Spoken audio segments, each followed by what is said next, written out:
Hello and welcome all to a Saturday Grim Dawn Extra Life stream. Stream's a little later than normal today, but we had some things to take care of. Remember, we do these streams every weekend. For Extra Life, you can use the donation link up at the top of the screen or down in the description. Any donations that go through that page go straight through Extra Life to Phoenix Children's Hospital, helping out some sick kids and their families for a good cause. I will say that we do this every weekend, but starting very soon, stream days are probably going to change, possibly to Fridays. I have a new schedule and a new job, so we will see how that affects things going forward. But we will still try and do this every week if possible. Alright, well, let's move into Grim Dawn and its first expansion, Ashes of Malmouth.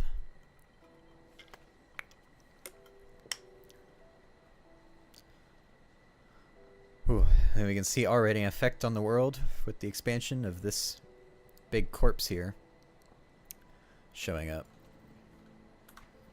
Let's see. Alright, yes, we made it to Gloomwald Crossing. We have all this gear. Really. Come see what's left of my wares.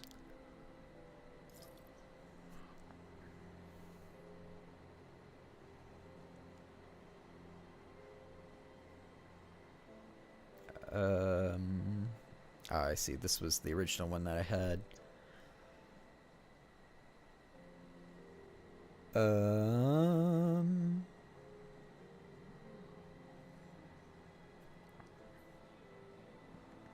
Man, maybe I want to keep this original one.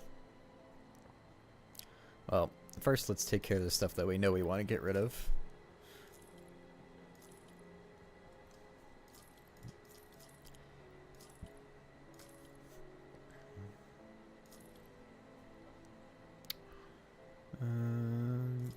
Mending. Yep. Get rid of that. Get rid of that. And actually, we're level 50, so let's go to our stash anyways. To see about the things that we've been saving till now.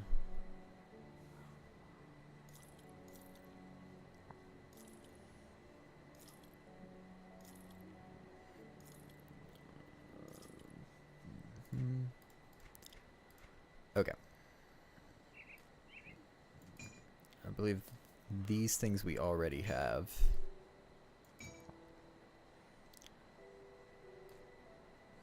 These things we need to store. So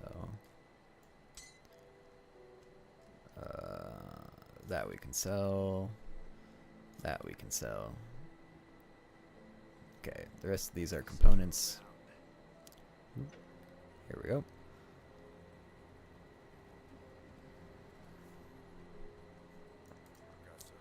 So, real quick, go in here, move all our components over, move all of this over.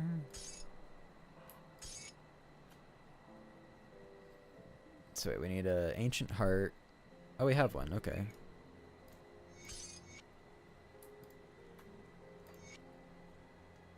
Ancient heart.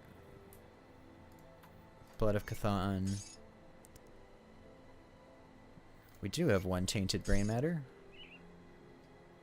And then we just have to bring them to Anasteria. Okay.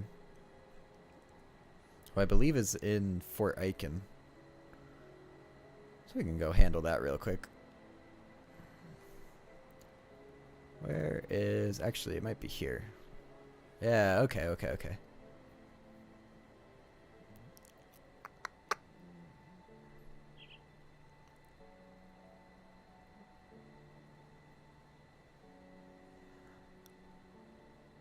Oh, man. Maybe here's what we do. This stuff's real old.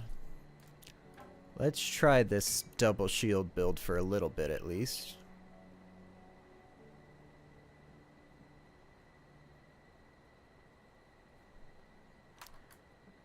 17%. Okay.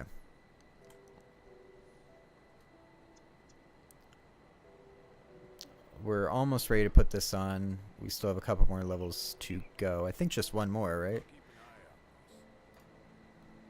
Yeah, one more level, and then we get this Guardians of Empyrean, and we can swap over to that. Okay. Now, let me double check. Touch of Malice, yes. Yep, alright, so we can get rid of that. And this Blade Fury. I believe we have both the regular Blade Fury right there, yep. And the empowered one, so we can get rid of those. And then let's just help ourselves out here. Bloodborne. Nope, okay. So that can go here, and then, oops. Pretty certain we don't have any of these.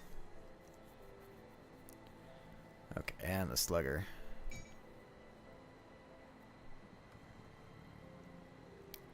I'm gonna keep this for now. This thing we can get rid of.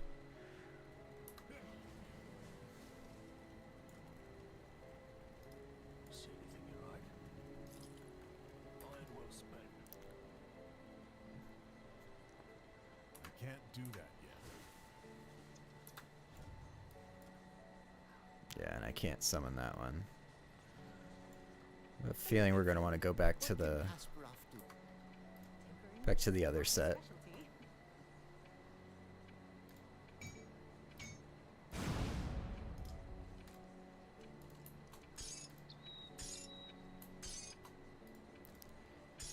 And this.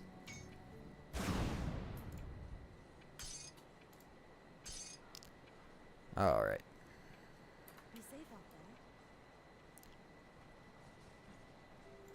I guess we should probably look to put some gems in there as well, or some components at least, to make this feel like it has a fighting chance against our normal build. So if I type in shield, honestly I might want to make another. Okay, converting to cold damage could be good. Physical to poison could also be good. How about I do both? Attackers in a kind.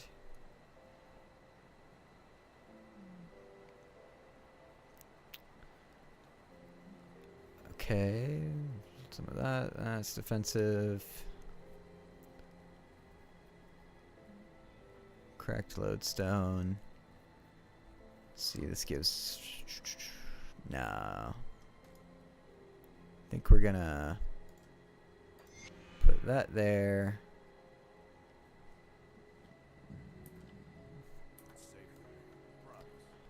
And then just to check, go here and put.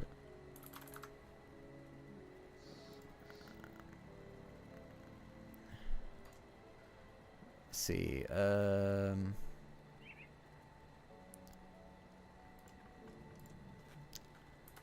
Physical converted. Maybe not. Okay.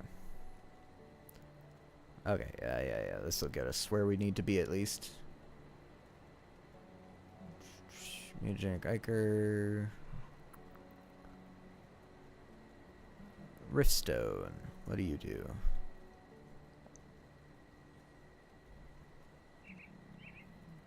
Oh, this gives a bonus to pets, actually.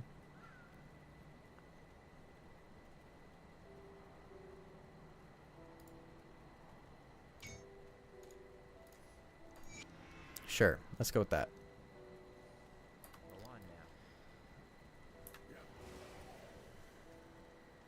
Oops. So wait, let's see. We have void weapons and chilling weapons.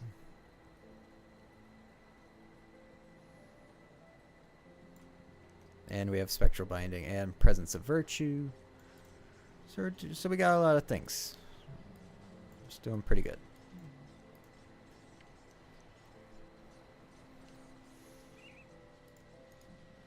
I'm gonna just make sure. Oh, I can go back to having this be that. That being there. Anything else I'm forgetting? No. Okay. Oh, wait. I forgot already that we were gonna quickly hop over to this to turn in the quest.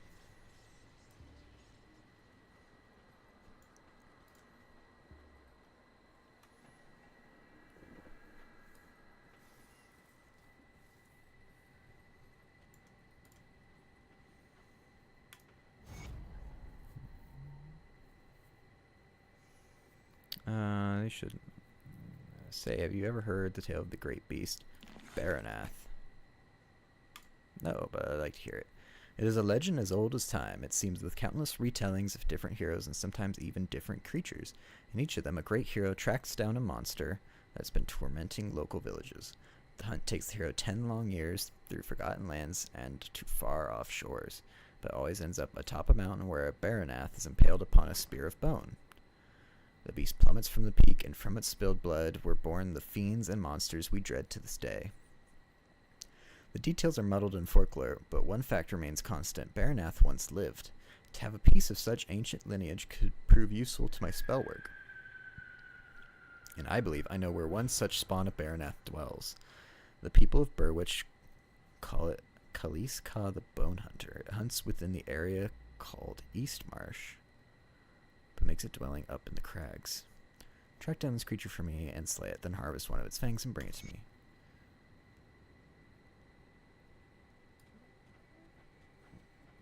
Acquire the fang of the Bone Hunter. So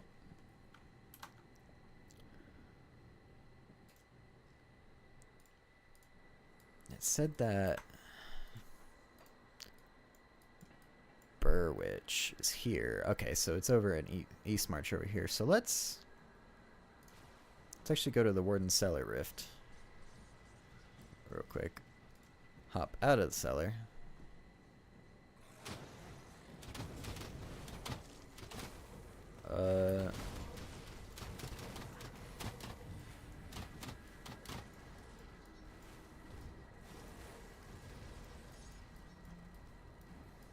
This seems to be the only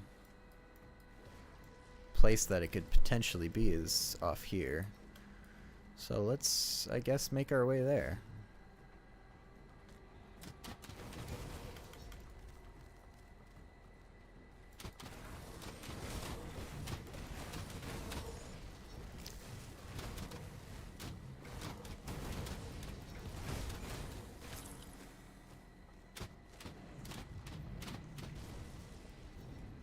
Alright.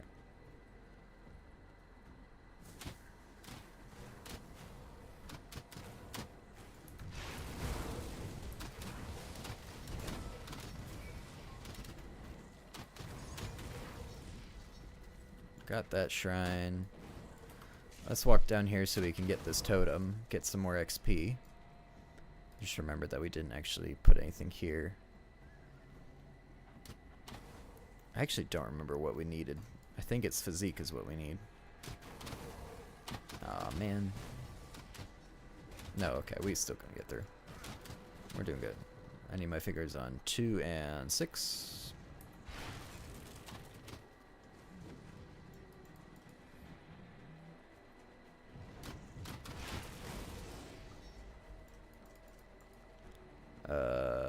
Oh, okay, I see.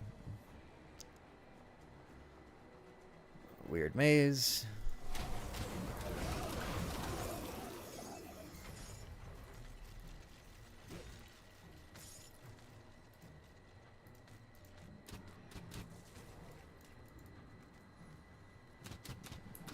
Alright.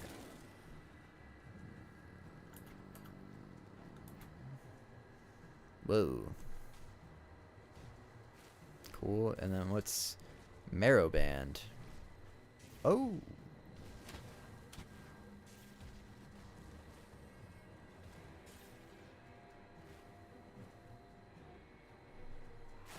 Okay. I think.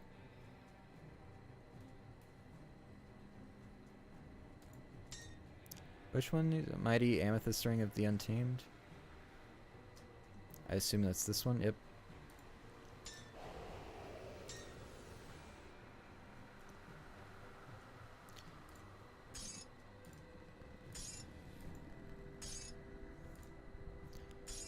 Yeah, I'll take an upgrade to skeletons again.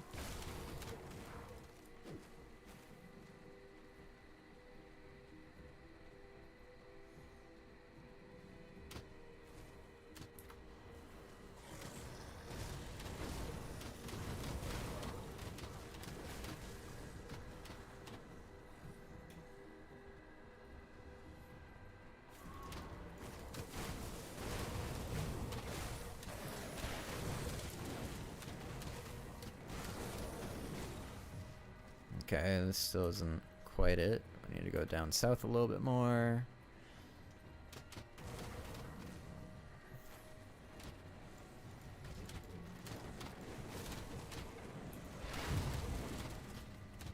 Oh man, there's no connection south. Okay.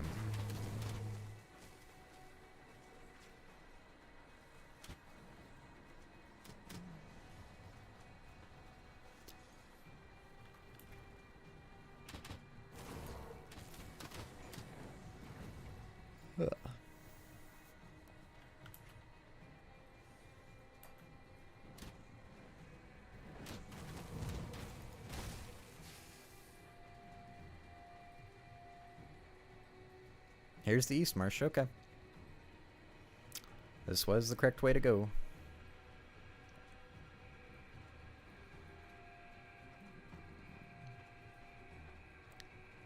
Fang of the Bone Hunter.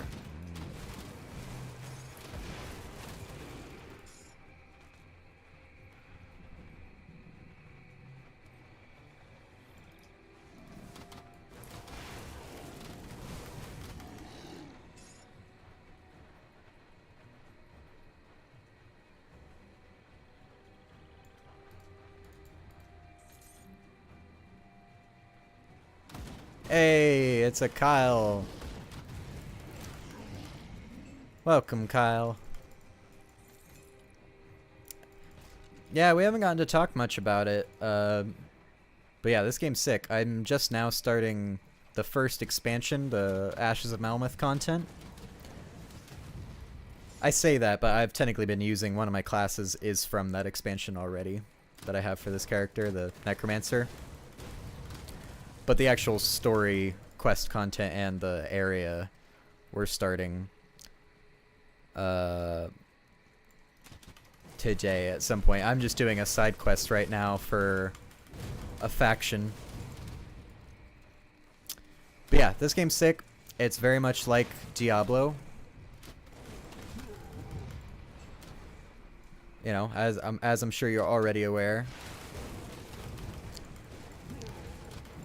Oh, I'm about to die. But it's like Diablo, but with like more character depth.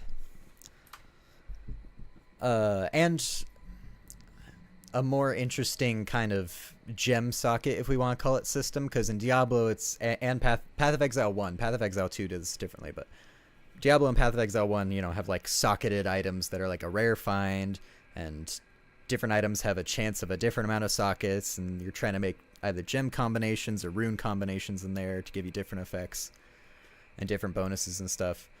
This has like these components which are used as crafting components for the whole crafting system in the game, but are also simultaneously like your gems and things that you're socketing into stuff to give you bonuses. Also, I just realized that I've equipped this thing without having the required physique to use it? How did I do that? How did I do that? Do I just have a disadvantage to it? I don't know. Either way. yeah, so like I just equipped these two items here because I found this legendary shield like way at the beginning of the game, but it was locked for me for level for until now. But you see the Rift Stone that I've equipped gives it like the bit of chaos damage and the percentile of it, and then grants a skill that's just an automatic buff of converting a bunch of my stuff to chaos damage, but also giving it to my pets. So that whole kind of component system actually is really interesting, and then you probably experienced this in your time playing it as well, but the skill system is super diverse as well, being that you get to combine two classes. So I've done a Necromancer and a Paladin basically together, and right now I'm really boosting into Paladin to try and get to this Guardians of Empyrean skill, because I'm trying to go for all pets. I'm trying to get as many creatures summoned as I can. And then the devotion system is, you know, the Skyrim-esque PoE star map sort of thing. That I've also just been fully going into pets right now, and man, do I forget what I was... Oh yeah, I was doing this lion first, because I was trying to work towards getting, I think, this unknown soldier over here eventually. But this is its own complex, cool thing of these different attributes, and each of these, when you complete them, give you more of certain attributes, so you go down all these trees. The PoE system is pretty overcomplicated to learn. I bounced off PoE 1 a couple of times, but from what I've seen of PoE 2, they really streamlined it. It looks really, really good now, actually. I really want to play PoE 2. I think I'm just going to wait till it's fully released, though. Just because I have other games in the meantime. But I think when PoE 2 finally like gets its full release, I'll definitely play it.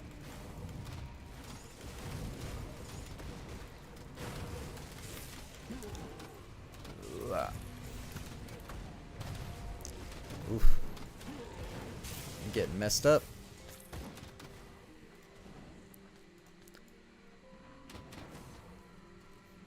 Yeah, I just watched Day 9 play it for the couple days that he did. And that gave me a pretty good idea of what it was like and stuff, because he has a very systems-driven brain, kind of like us as designers do. So yeah, I got like my fill of it through that, basically. It made me want to play it, of course, but I was just like, okay, I get that I'm going to enjoy this, and I need to wait. I need to wait for it to be done so I can get my full enjoyment out of it. Especially considering, like, Diablo 4, like, I only played on launch and then didn't play it again. This is definitely fulfilling my ARPG little itch that I've been having.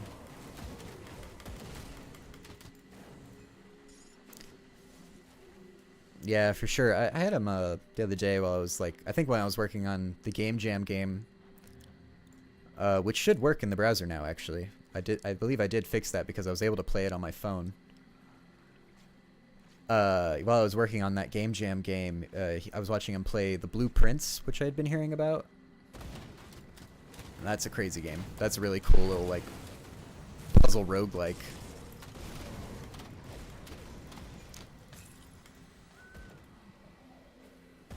Reveals a lot of issues with modern games. For sure. Honestly, I think his biggest teaching for me that has been instilled into my designs is his big gripes with tutorials. That's the word I was looking for. He points out a lot of flaws in tutorials a lot of the time, and I think when we were working on Cursed Men and stuff, that was always playing in my head. It's like, all right, we need to get them to play the game, though. We can't just tutorialize everything. We need them to actually play the game within the sense of a tutorial.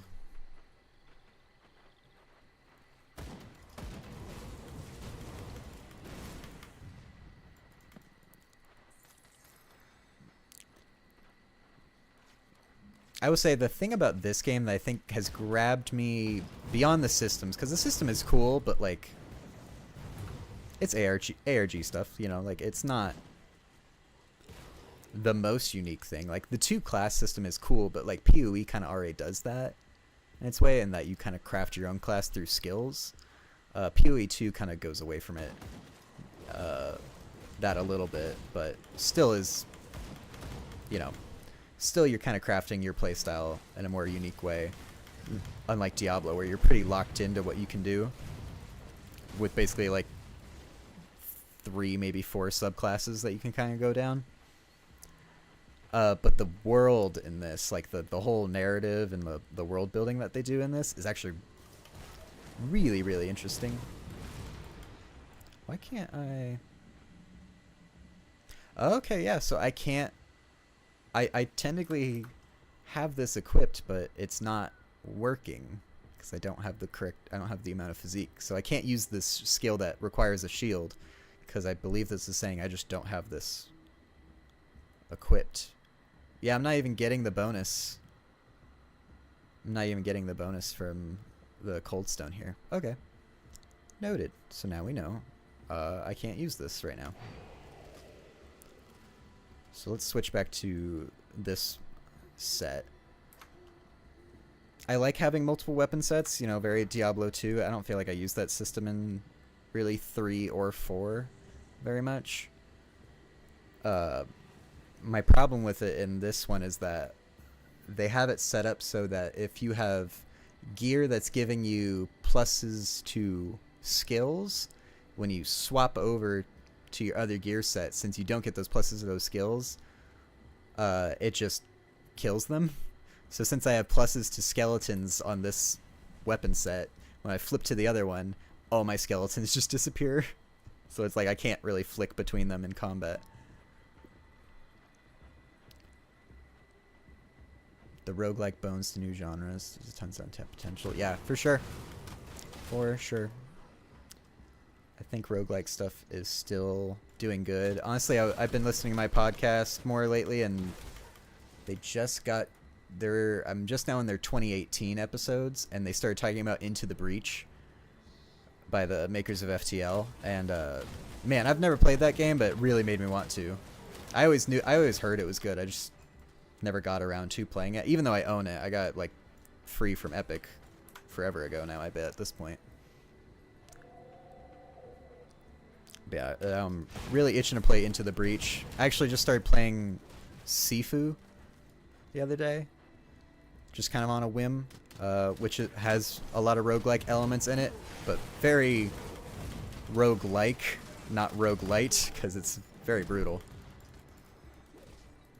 Like, that's the first roguelike I played in a long time that has, like, a very real game over state, where it's like, alright, well, you're just gonna need to start over now, like, completely from the beginning.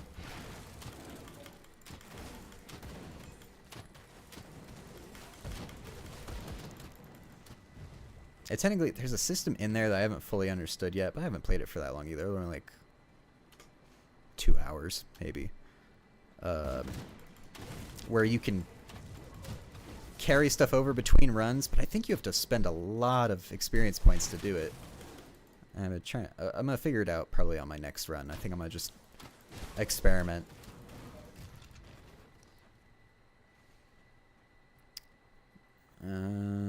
Right now we're just going through... Okay, yeah, we're in the crags. Actually, we made it to the crags, so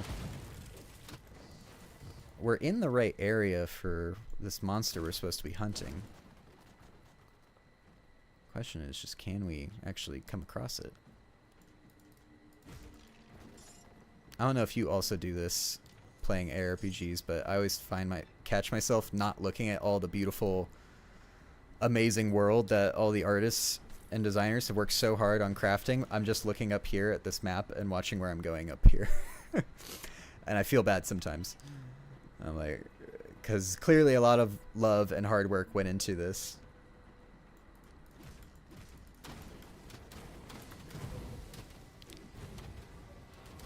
Oh, I hit 5, not 6. Ooh, we get a shrine. Yes, please. Chipped claw. Take it. Alright, we got a devotion point. Let's put it into this lion. Oh, here's the bone hunter. This is the one we're looking for. Oops. Skill's not ready. Sick. Whoa. It's only the second legendary I've ever found.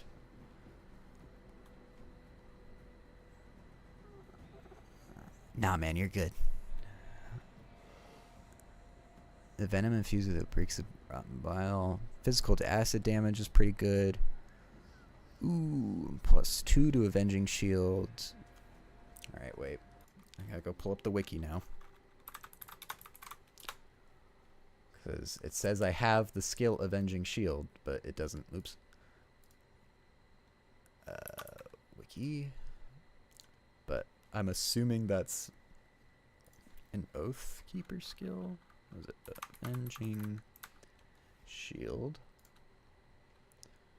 Oh, okay. It's attached to the shield bounce one. Do I have that? Oh, I do.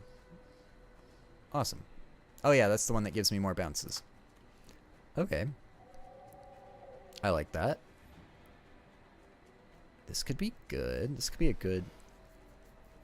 That's a lot more damage than this one-handed mace that we have. Sadly, we're going to have to wait 8 levels to use it.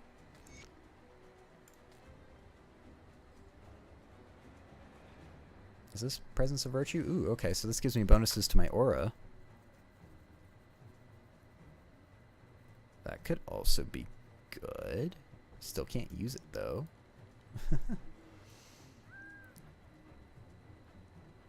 Max level in this game is 100, I believe. That's what I've seen in a couple, like, build guides and stuff that I was kind of looking at the end of last stream. Like, after I got off, I was just curious as to what they were like. So there are certain build guides. Oh yeah, that's right. I have this Revenant. Oh, the Revenant gives it to other people too. Sick. Okay, let's go turn in this quest, and then we'll move on to doing the expansion content. I'm sure she's gonna give me another quest in this chain, but I've already done one. We don't need to keep going with this. This is just because there's this whole faction system in this game that like I said, I'm sure you encountered a little bit depending on how long you played, but maybe not as deep as maybe I've gotten. But, you know, there's friendly factions and enemy factions, and your reputation with them kind of determines what benefits you get. So, like, when you get friendly, I think you encounter the first part of the shop, and then when you get respected, you get another chunk of shop that you can buy stuff from. What is that? Oh. My aura is doing stuff to these training dummies while I was talking. I was like, what is that noise? And then the same for enemy factions, but in reverse, where the more you're killing these people, these monsters and whatever, their faction starts to hate you more, and then you start getting these unlocks for like extra spawns. So like more stuff for this enemy faction is going to spawn, and then more heroes are going to start spawning, and then at max level you get nemesis spawns, which I've not encountered yet. But I think, yeah, so the ethereals I'm the most with, just because there's most of these throughout the game. And then who? Looks like I'm respected with 3 people, but I'm closest to honored with this faction. It's mostly unlocking more quests and bounties, and then like shop levels.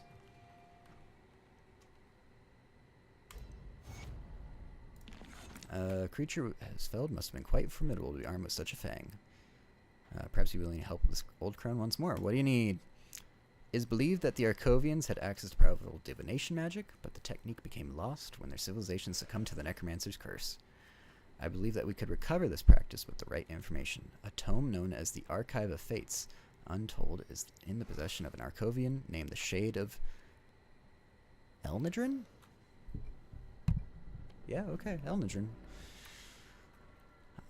We must enter the Steps of Torment in the Broken Hills, cross the ancient gates, and banish Elnidrin. Acquire its tome and bring it back to me. Alright, I will do that some other time. And just to kind of show you, like, this is what I mean by the little shop levels. So when you unlock friendly with the outcasts here, you get access to this portion of the shop. But once you reach... Or no, sorry, this is respected. They don't have anything for friendly for the outcasts. Most factions do. It's usually like you get to buy a potion of some kind. But when you get respected with her, you can start buying from this section. respected and honored, apparently, is both here. But you get revered, and then you unlock this whole section that you can start buying stuff from. And, you know, of course, you get more quests and deeper into their own stories and stuff. So if you start really liking the narrative of some of these factions, like I joined the Death's Vigil faction, which is like the Necromancer faction, but like good necromancers, they're good guys. So I've been working on their story, and theirs is pretty cool.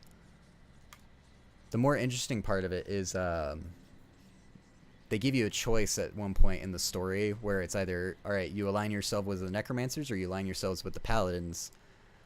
But you can't do both because they hate each other so much that you can only end up working with one of them. And so whoever you don't choose becomes an enemy faction. So instead of getting to go down their quest line and stuff now anytime they see you out in the world in one of their encampments or something, they start attacking you and you have to fight them. Which is like something I was not expecting in this type of game, like at all. Oops. We should probably drink our little jelly essence.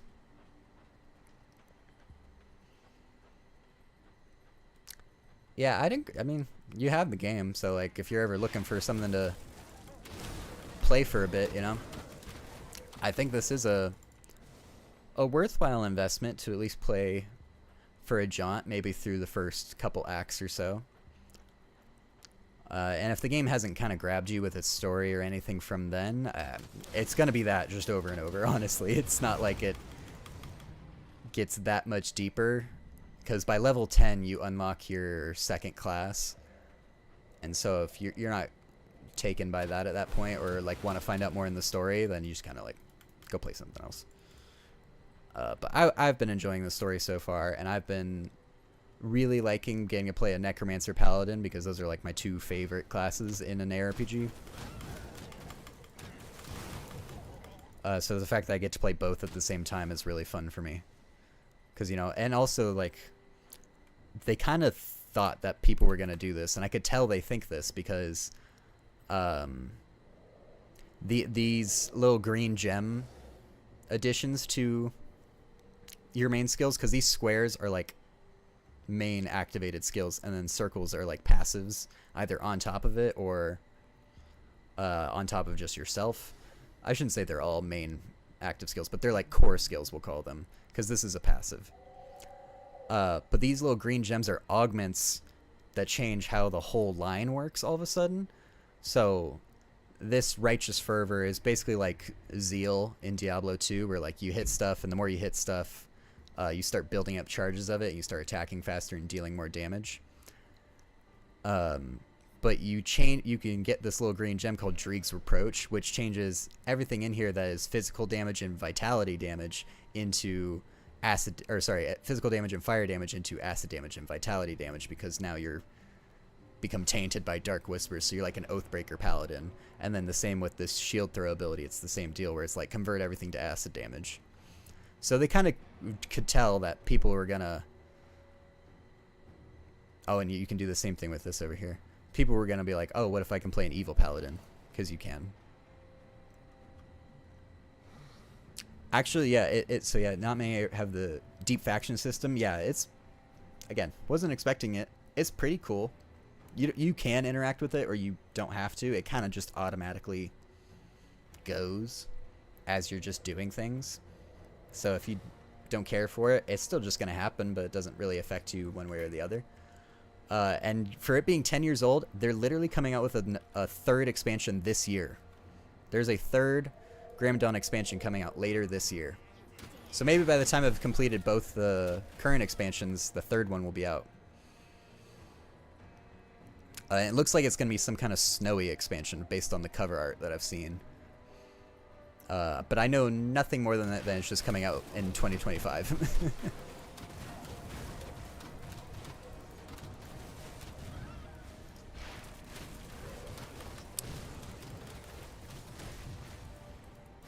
Okay, so we're doing the story quest, which is the star quest. So slay Caraxes and take his heart, and bring the heart and the keepsake to the coven in Ugdenbog. So we're here in Gloomwald. the coven's gonna be over here. Where is... Oh, also, because I know you're into narrative stuff in games too.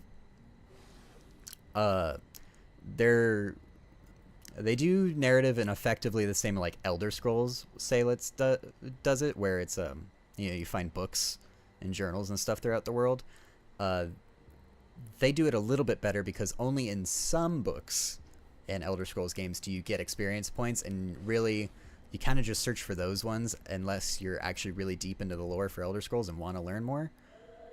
But this game gives you XP for every note that you read. So even if you just open it real quick and don't read it, but I found that I've read a lot of them and they have really interesting, sometimes really disturbing, really creepy stories kind of written throughout them. So the narrative designers did a really good job in this game.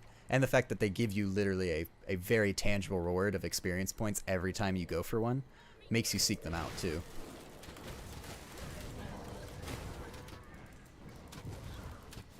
Yeah, Wendigos are sick. Me and Rissa were actually just talking about Wendigos today because of we're talking about the Until Dawn movie. And I was saying I was really interested in the movie because the game was cool. Like, I'm not big into horror games, but at least had a really interesting monster mystery to it. But they also have like the whole second core of that game is a slasher film basically, and that's where the movie's focused, is on the slasher aspect. And I was just like, that was my least favorite part of that game. I much preferred the Wendigo part, and she was like, oh, is it really a Wendigo?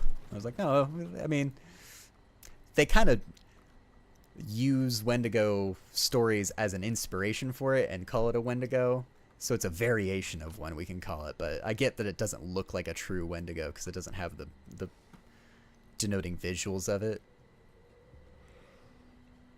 It's literally why you went to watch it. She ran the monsters involved were Wendigos. Yeah, exactly. So you do know, yeah. The core monster in the game, you eventually find out, spoilers I guess to anyone that hasn't played that game, you eventually find out it's a Wendigo. I forget if it's an NPC in the story that tells you, or you find it in a journal somewhere. But yeah, basically in the game, you know, their friend dies, lost in the cold in the winter. I'm pretty sure she gets harmed by a Wendigo in some way. Maybe that it. I couldn't remember the full reasoning behind her being turned Wendigo. If it was the true story where she consumed human flesh when she was out there, and it was the curse of the Native American land that they were on, something along those crazy lines. And she turns Wendigo. But yeah, so that's how they incorporate it in that game. Not really Wendigo lore. Yeah, right? It's... they take, like, a core inspiration of, like, well, it's not just a ghoul or a zombie or something. It's this supernatural creature that feasts on human flesh because of this ancient curse. That's basically where it stops. It kind of just goes there, and it's like, doesn't really want to go any further. It used what it needed to get the point that they wanted across, and then ran in their own direction from there. And I still think that game is honestly really cool and really good, especially for when it was made. I personally love those kinds of, like, movie games, quote unquote, where, you know, you're just playing through a story and making choices, like in Telltale games. Like, I really like Telltale style games. Like, I know my brother isn't really into that sort of stuff. Some people like more of a active form of game, but I really like movies already, so if you combine a game and a movie for me, and you just make it a game and interactive movie, that's like best of both worlds in my heart.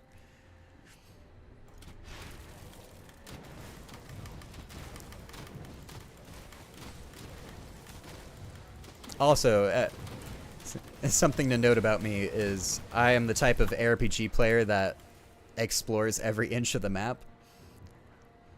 Especially in... Well, no, especially in all ARPG games. I really do this. I don't know why this is my compulsion.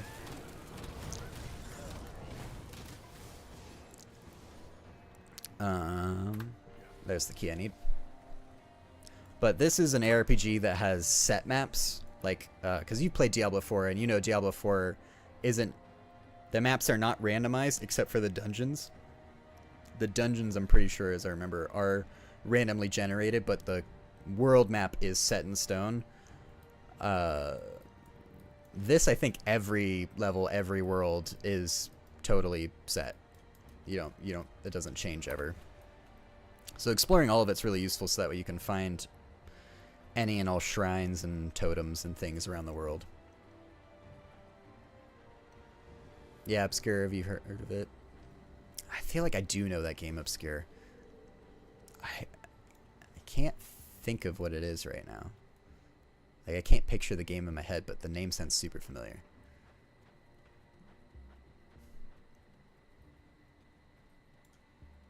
What is this? Oh, okay, so we made it to the coven. Got it.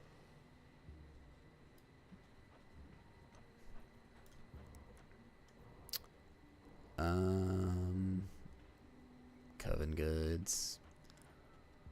Okay, so I'm curious though, like, clearly this is the person. Okay, so I can't even do anything. I can't even do anything with the coven because I must have missed killing the monster that I need to. Oh, they do have a spirit guide. Okay. This is where you can take away points that you've spent and put them in new places, you know, for the cost of gold, but in this game iron, because you know, it's fantasy post-apocalypse, so it's like, you know, gold is no longer useful in our world. We need iron so that way we can make weapons and armor for everyone, because we need to fight back against the invasion. Man, where do I need to go? I guess I'm gonna look over here now.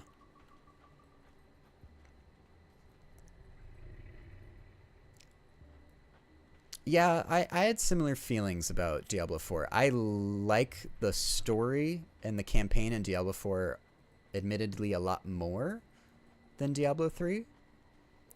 I really didn't like a lot of the story in Diablo 3. It kind of felt ham-fisted in a lot of ways. And just like, I don't know. Like killing off Deckard Cain didn't feel earned in that game at all. It felt kind of just blah.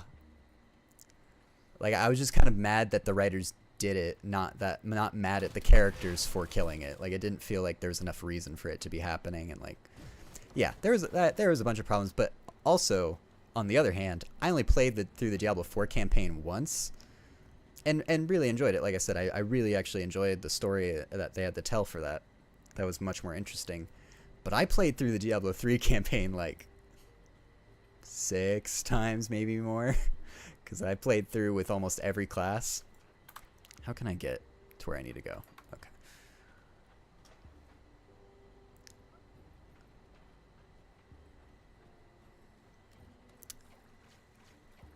See, I did not go back to Diablo 4 for the expansion. I kind of wanted to. Whoa. Okay. Oh, well. He died quick. I kind of wanted to, but I'm going to be honest. The story is really the only reason I would have gone back for it, because the new class, the spirit guide or whatever it was called, didn't interest me whatsoever. It kind of felt like a weird druid almost.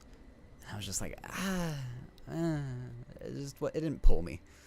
And that tends to be like, if I'm going to play a Diablo game, especially an expansion, it's probably because of whatever new class they're going to offer more than the story.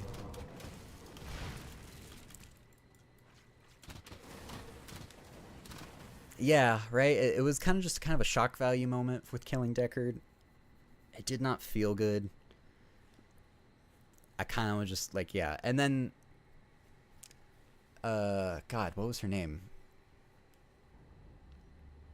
Oh God, what's the girl's name in Diablo 3? Is it Leah?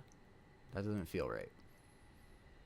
But the girl that turns into the primeval by the end of it, that also felt ham-fisted. That didn't feel well explained, or again, it just kind of didn't work well for me. That whole portion of it. Tyrael being a fallen angel actually did, though. That part I did actually buy, and that part I did like. I was cool with it there. Yeah, at least the whole Diablo 4 story actually like flowed and did a lot better. Yeah, that's what me and my dad were doing with Diablo 3, was we would go back and play through it with every class, and we almost did every class. I think we didn't finish. I think we were on Monk and we stopped playing the game. I think we were going through Monk and we stopped playing. And then we didn't do Demon Hunter and Witch Doctor. But I think we did the others. Or no, did we do Demon Hunter or Monk and stopped somewhere on one of those? Because I feel like we didn't do Barbarian. Maybe we did. I would have to go back and look at Diablo 3, honestly. I know for sure we did the Crusader, because that one was my favorite. Oh no, we stopped on Necromancer. I think we were partway through like Monk or something, and then we switched over to Necromancer because that small expansion came out. But I know for sure we did Crusader because that was my highest level one in Diablo 3, because that's the one I played into Paragon, and I was loving it. Yeah, the progression in Diablo 3 feels good. The gameplay, it feels good. I will say I enjoy Diablo 4's progression for its skill tree. Like nature of it felt more D2 to me, and I like Diablo 2 a lot more. So I liked going back to those sort of roots. Okay. We got the monster we needed. Cool. Oh, also a quality of life thing that this game does is it just comes with an automatic loot filter. So I already weed out white and yellow items, and I just go straight to green. And then I even have it set to only show me stuff that has either any of my skills in it, any resistances in it, and any pet bonuses.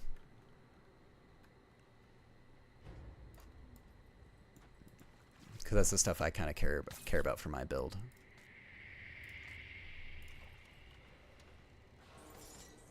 New ability alterations. Yeah, no, it was good. And then once I figured out the setting you tweak in there, because it's not set there by default, the setting you put in there where you can have multiple abilities from the same block. You can use multiple abilities from the same block on your action bar. That opened up a lot more in that game, and I enjoyed that.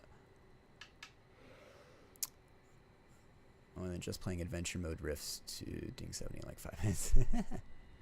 Yeah, no, true. Adventure mode basically gave me dailies. Like it made Diablo 3 into like an MMO, so it became dailies to me. The skill tree in D4 is the top part of that game. Maybe not the top part, but I enjoyed it for that portion. I only played through the campaign once as Necromancer, and then made, I think, an adventure mode like Wizard, and started playing on that to figure out what the Wizard was like. That seemed cool too.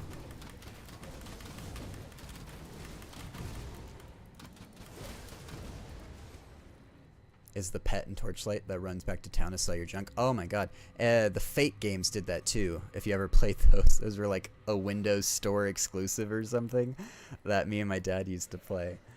Oh my god, those games were...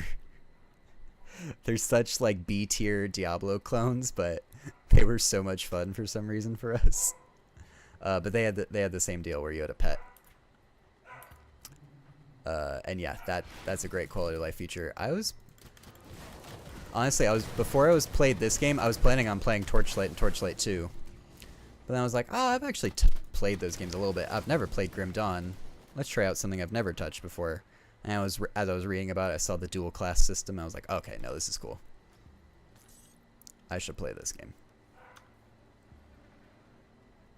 Okay, you do know Fate. Man, I feel like no one ever knows about those games anytime I bring them up. Because they really are such a niche thing.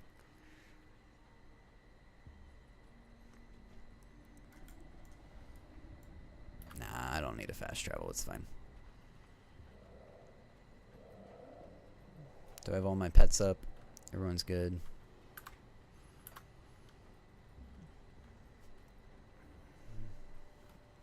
Drink some water.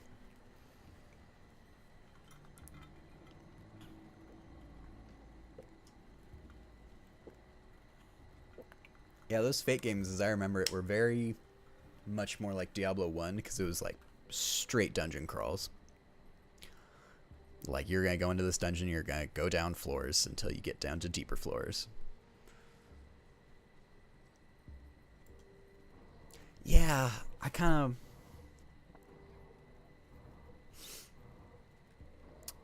I forget that there's technically a Torchlight 3, isn't there? Huh. Yeah, yeah, T2 would be the best then. Yeah, I kind of know that Torchlight 1 isn't the best. But I still wanted to kind of, like, at least play it for a bit, just to kind of get an idea of where Torchlight 2 comes from. You are in the wrong place. Perhaps the heart of Corexus will change your mind. Interesting. It appears that perhaps we can be of use to each other after all. Very well. Speak. What brings you to our refuge? Alright. If you seek a path to Malmouth through the swamps, then I am afraid you are out of luck.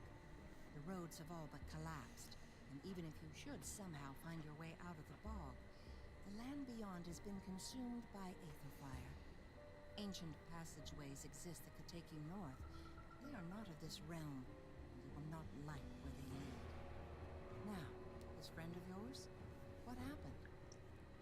Olgrim, you say? It would be a shame to lose such a legend. But if he was claimed by the Void, then...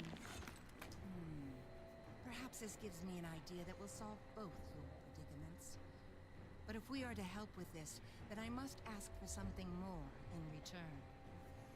What do you require? What you ask will take me some time to prepare. But before I help you, there is something you must do for us. Deep within Ugdenbog, to the north of our refuge, lies a village by the name of Barrowholm. I need you to travel there. Why? I care not for the village, only for what was stolen. We had crafted an Ugdenbog fetish within the swamp in order to protect ourselves from the wilderness. Recently, someone has tampered with it, tore off the head of the fetish, and ran off with it. I can still sense its waning power within the bog, and the only nearby settlement is Barrowholm. I do not care what you do. We must have it returned to us. Do this, and I shall give you the means to find Ogrim, and perhaps even a way to Malmouth. Man, you want to talk about axe. Yeah, this game has 7 acts in it. It has 4 acts in the base game.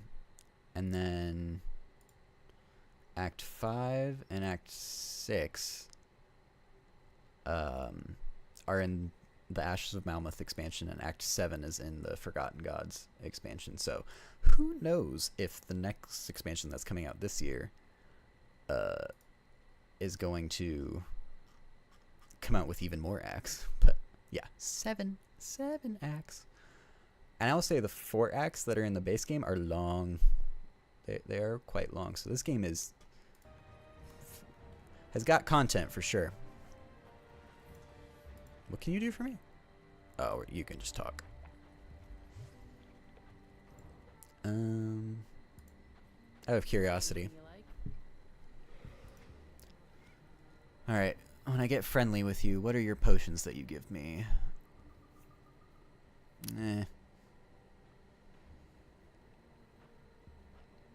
Invisible shoulder guards, invisible metal. Okay.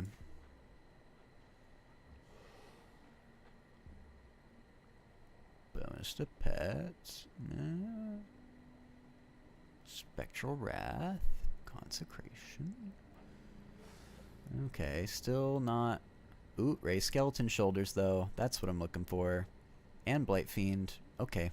We want to help these coven out, because I want these shoulders. For sure, I want these shoulders. Alright, what about chest armor? Do we have anything? More raised skeletons and Call of the Grave? Say less. Okay. Yeah, we gotta help these guys out and get to respected.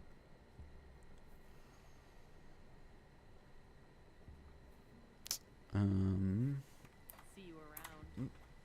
Come here. I'm not gonna read these right now. And there's another blueprint. Okay.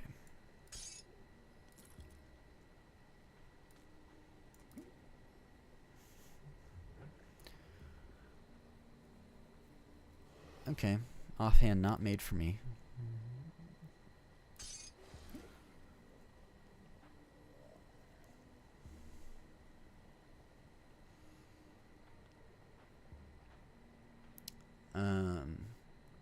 Yeah, I feel like that almost encourages me to play Torchlight 1 even more. Because it's small. I feel like I want to play more small games lately. I don't really feel like I have the time or bandwidth to really delve into huge video games anymore. Nor have I ever really liked those. Like, for the longest time when you hear gamers in the community be like, oh my god, like this game barely has 80 hours worth of content, like what the heck, or barely has 60 hours worth of content, like is it even worth the money? And I'm like, what are you talking about? That's so much. Like, that's wild to me that you're like 60 hours is barely enough. Like, even 20 hours to me is like, that's a long game. Because if you think about it, if you're paying, say, full price for a 20-hour video game, so you're paying $60, $70, that's only like maybe 2 movies. Like if you go to the movie theater instead, 2, maybe 3 movies if you get really cheap like seats or something. And that's only, you know, 4 to 6 hours of content that you get to consume at a movie theater. Let's see what I can do here. Yeah. Like, seeing all the stuff with remastered Oblivion right now really makes me want to go back and play. Really makes me want to play the remastered Oblivion, for one. But it really makes me want to go play Morrowind, because I've never played Morrowind, and that's my brother's favorite Elder Scrolls game. We were talking about it the other day, and he was just like, you know, it's an acquired taste. You might hate it.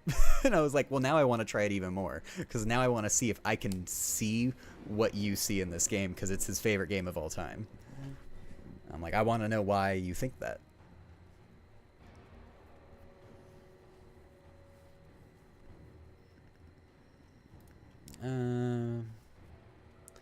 Reaching out to across Cairn, calling witches to gather here.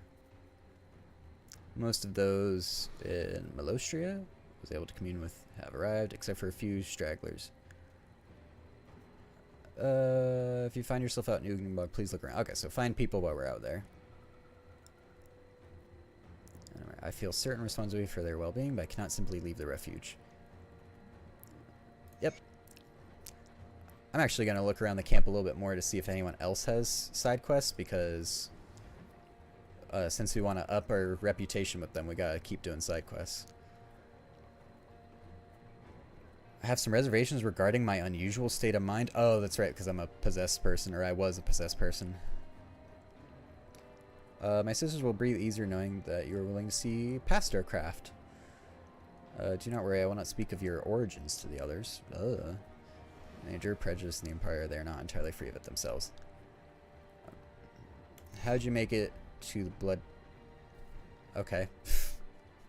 Just talking to you is giving me experience points, I guess. Set out towards the lake. I traveled part of the way by boat. Did not last long. Found myself off the coast of Whitemire, nearly drowned. Thankfully, a couple of rowers found me before the slip did.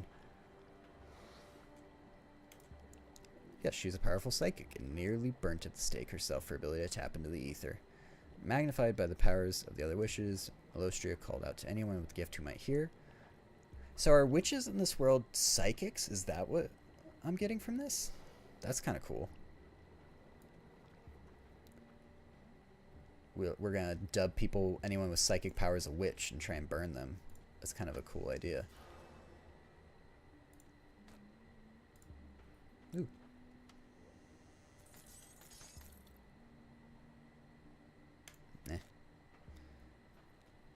I will say this one thing about this game that I find rather annoying is the loot, because I have been so pampered with systems like Diablo 3's Loot 2.0 system,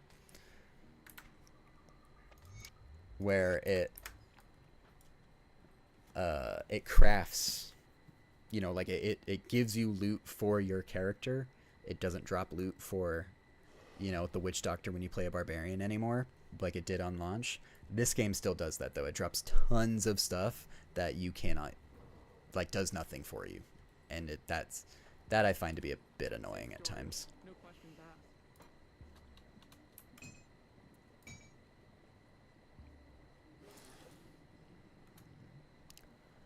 I think I'm just gonna sell that.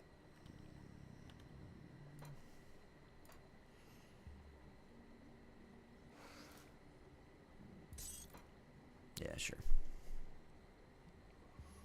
I'll keep an eye on this. Come see what's left of my wares.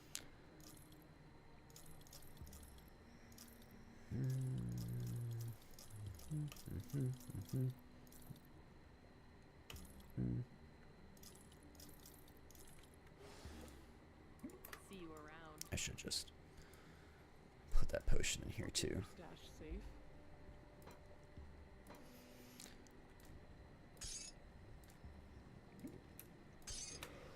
Yeah, this is doing good. I'll keep an eye on this. Okay. I assume we leave through this way. Never played Morrowind. Oblivion was my first Elder Scrolls. Never beat it. Yeah, I was hearing Ko talk about that on a short recently. Of the slowly streamlining of Elder Scrolls games. You know, like Morrowind, you get to craft your own spells, and then in Oblivion you don't get to craft spells anymore, and then in Skyrim it's just fire magic, lightning magic, and ice magic. He's made the joke that in Elder Scrolls 6 it's just gonna be like, I shoot fireball, I'm a wizard.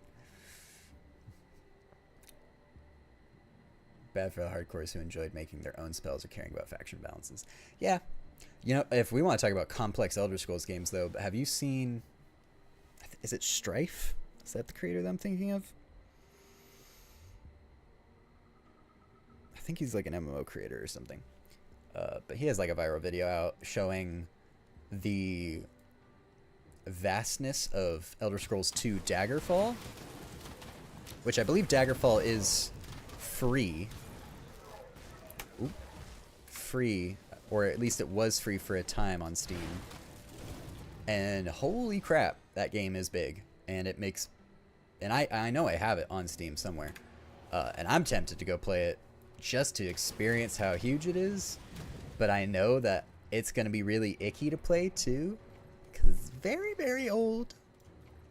It's really not, it's really brutal and not going to control very nice, and it's going to have lots of little idiosyncrasies that we've weeded out over the years as we figured out how to make video games more fun. So for my modern sensibilities, I don't think I'm going to enjoy it, which is why I think I want to go to Morrowind instead, because Morrowind I think is a bit more polished in those sorts of aspects. I know it's not Oblivion or Skyrim levels, but oh my god, so many poison things.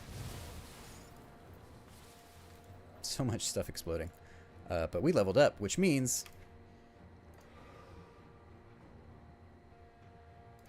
oh, I only get 2 points? You bastard. Okay, well, I'm going back to town. I'm gonna take out a point in something so I get my friggin' new summons, because I want them.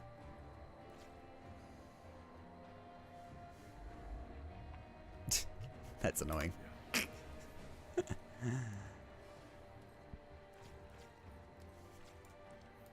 And I need to keep going into physique at this point.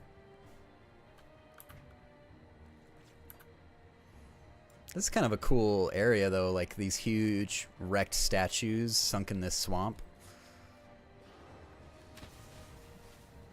Maybe I will pay attention to some of the lore at this point. Probably not.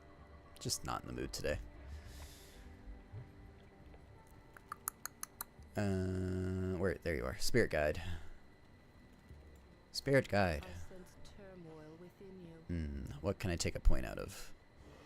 Probably nothing here. I don't use this ability. I already took everything out of Train Essence because I just don't use it. I don't use this either. Alright. Stay strong. Bam! New summon. Give it to me.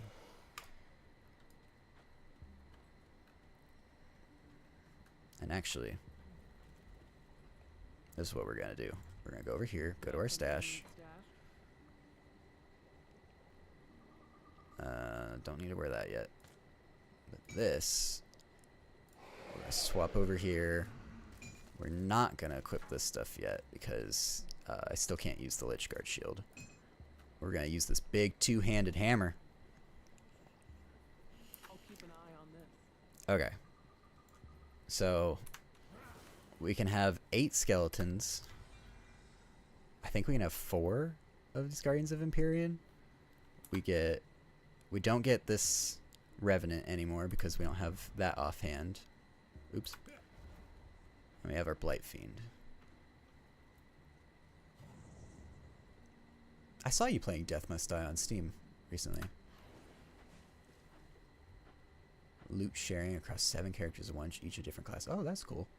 I don't think I have Death Must Die. I thought I did. I think I went looking for it in my libraries when I saw you playing it. I have a lot of other death-based games that I do want to play. Swapping, trying to get farther with each class, each run. Yeah, that's kind of like what I was like in like Enter the Gungeon almost. It's like when you get a Witch Doctor piece, like your example earlier, you were playing a Paladin. It's still exciting because you can take it back to town and put it on your Witch Doctor right away. Yeah, that would make it better for sure. Like if there was a way for me to, like this spirit guide that we just went to where she lets me refund points, if there was a way for me to reset a class choice fairly easily in this game, I wouldn't care. It wouldn't bother me nearly as much because I'd be like, oh, maybe I will try that. Let's go take off Paladin. Let's go put on Wizard for a little bit and try out something with the Wizard. I would love that if that was the way the system works, but it doesn't. So real quick, let me +2 to summons and +2 to the summon limit. Yeah, so I have a 4 summon limit and I summon 4 at a time. Oh, the Empyreans scale with player bonuses. And skeletons scale with pet bonuses. Oh, that's interesting. So maybe this isn't that great of a combo. But let's see. So I had 9 skeletons plus 2 other pets. So I had 11 stuff before. Now I have 12, 13. So I have more pets. I have more pets at this point. Has a Hades-like home base for unlocking conversations between the characters and locations / trophy rooms. Yeah, that's cool. I like that. That's not what I thought Death Must Die. Actually, now you have me. I need to look up. That's not what I thought that game was. I had a different game in my head when I saw Death Must Die. Yeah, that is totally not the game that I thought it was.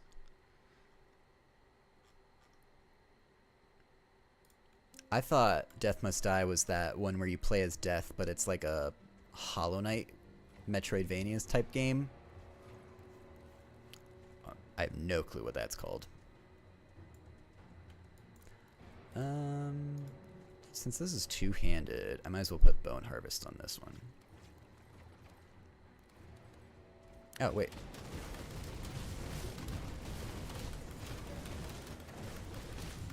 Oh my god. This is so good.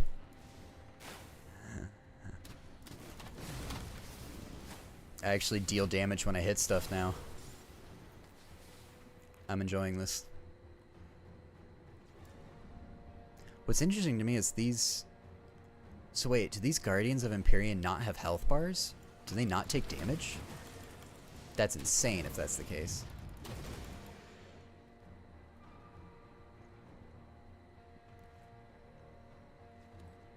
The drawback is I'm very built towards pet bonuses, not player bonuses. So I think I think my skeletons are technically stronger still.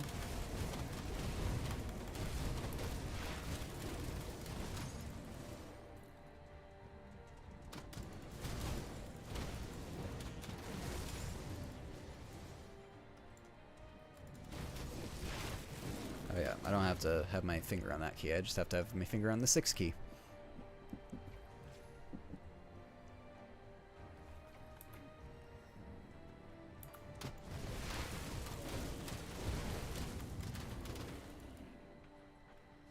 Oop.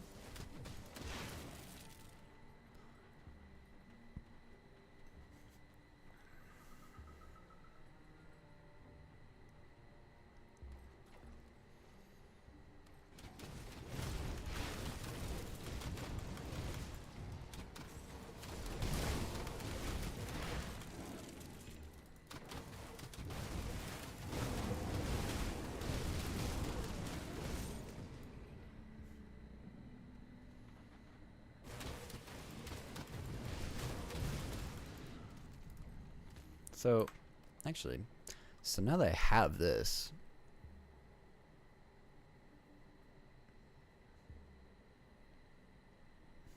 do I even want to work towards that?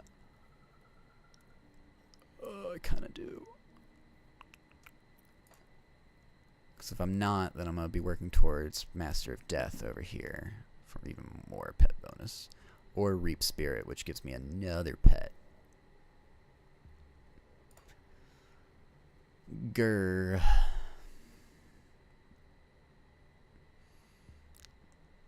I now can get Rebuke if I wanted to. I don't know. Maybe I'm just pump points into this from now on. So what? It's just gonna improve their damage. That's all it's gonna do. Yep. Okay. So,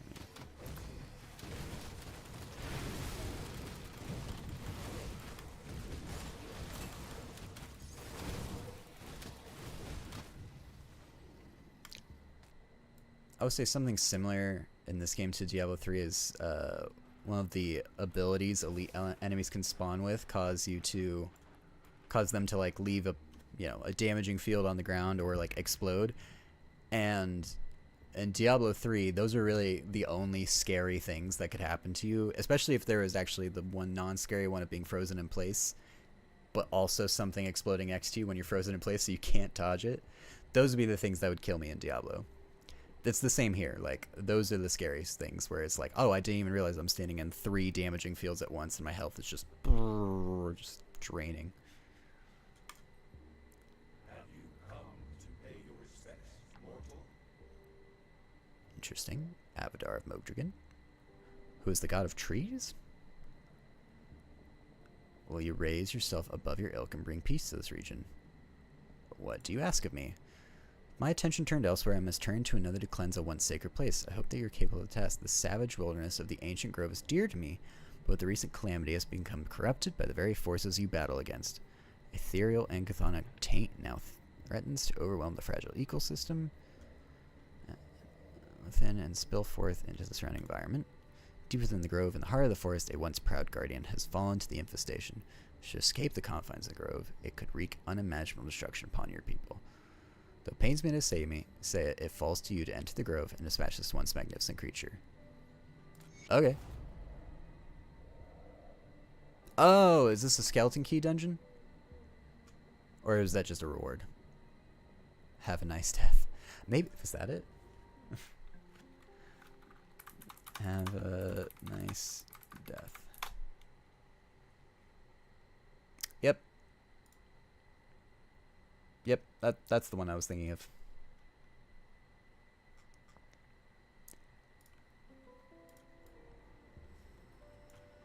Okay, what are the... So I move faster, but so do the monsters. And they attack faster. And they deal bleed. And they have a lot more attack speed, because they have 2 bonuses to attack speed now.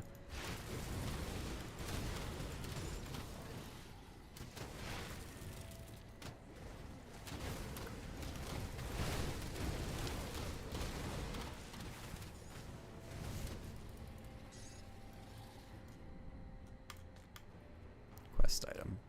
Interesting.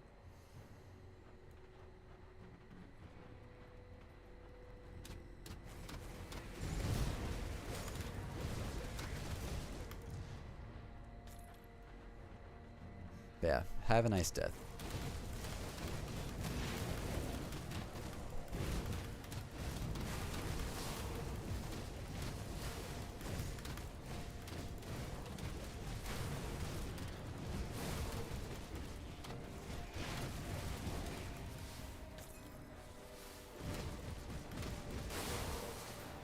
Oof.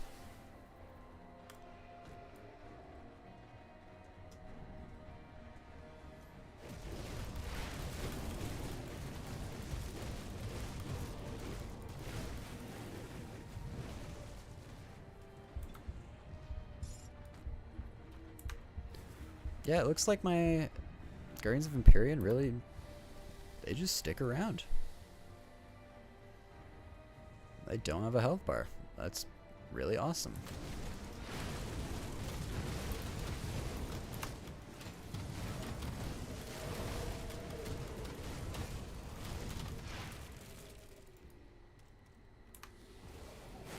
Ow. Ow, ow, ow, ow, ow.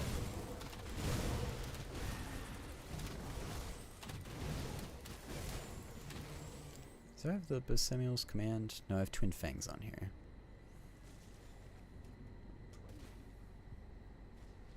That's Shepherd's Call. Oh, it's on one of my passive swings. That's right. Which maybe I should kill this stuff first before I go into my skill tree and try and figure stuff out.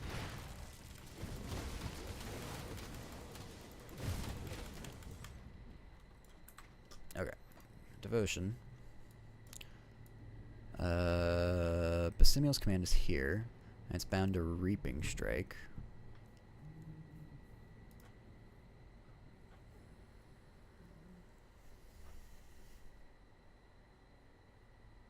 Yeah.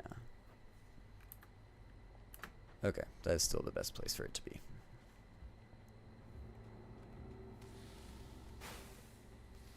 Oop, shrine.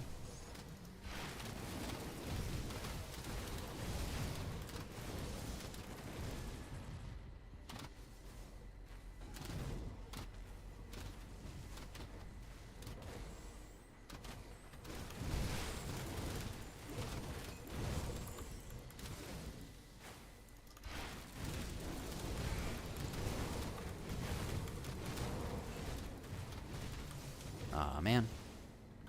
How do I get to the shrine? I have to go back the other way.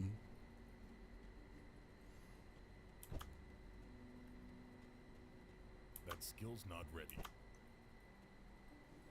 I wonder if I can... Oh no, I'm in this part of the map, so I can't look at other maps.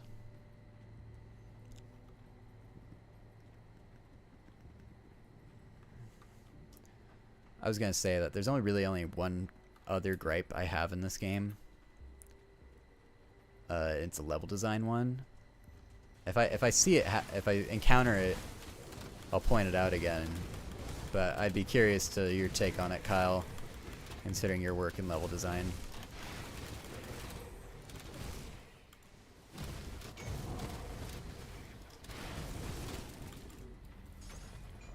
Shrine cleansed. Which means we get our last point in Lion. Now I can't remember where I was gonna go.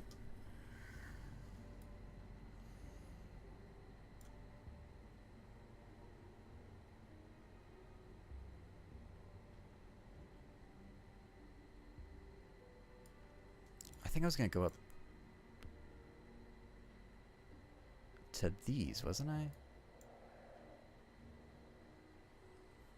I don't know, maybe it would be worth it to do these constellations.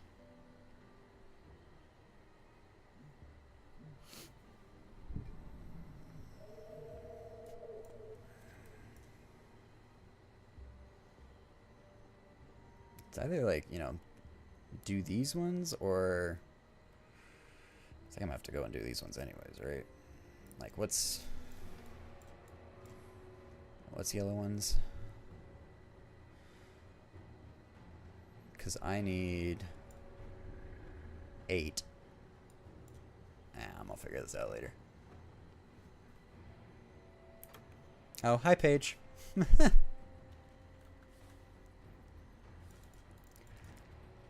Well, like I said, it hasn't shown up yet, so if it does actually show up, I'll point it out to him.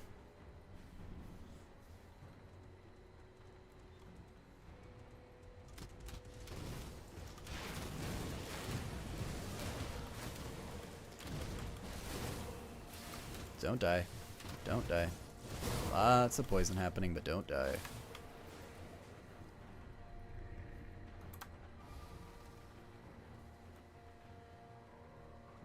Oh yeah, I still have all 4 of them.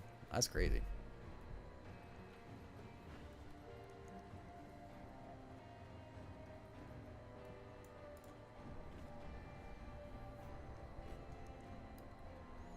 Nope. Wrong way. That was back to the entrance. Alright. Let's Skill's not ready. speed our way through while we can. Can we all get together sometime? Absolutely.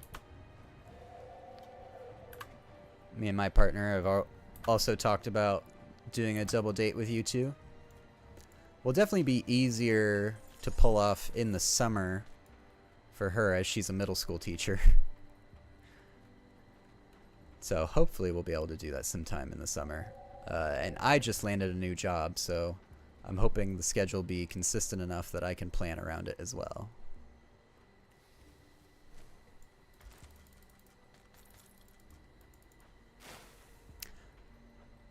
Yes, she does enjoy teaching as much as she will say that she really doesn't like her job right now. I know that she still enjoys it in her heart, and it's what she wants to do. I think she gets frustrated with her situation as of right now because what she really wants is to teach high school. Because even more than that, she really wants to go teach college eventually. She wants to go back for her master's to do college because she wants to be more active in the art community and teach more advanced art. And it's just really hard to do that with middle schoolers because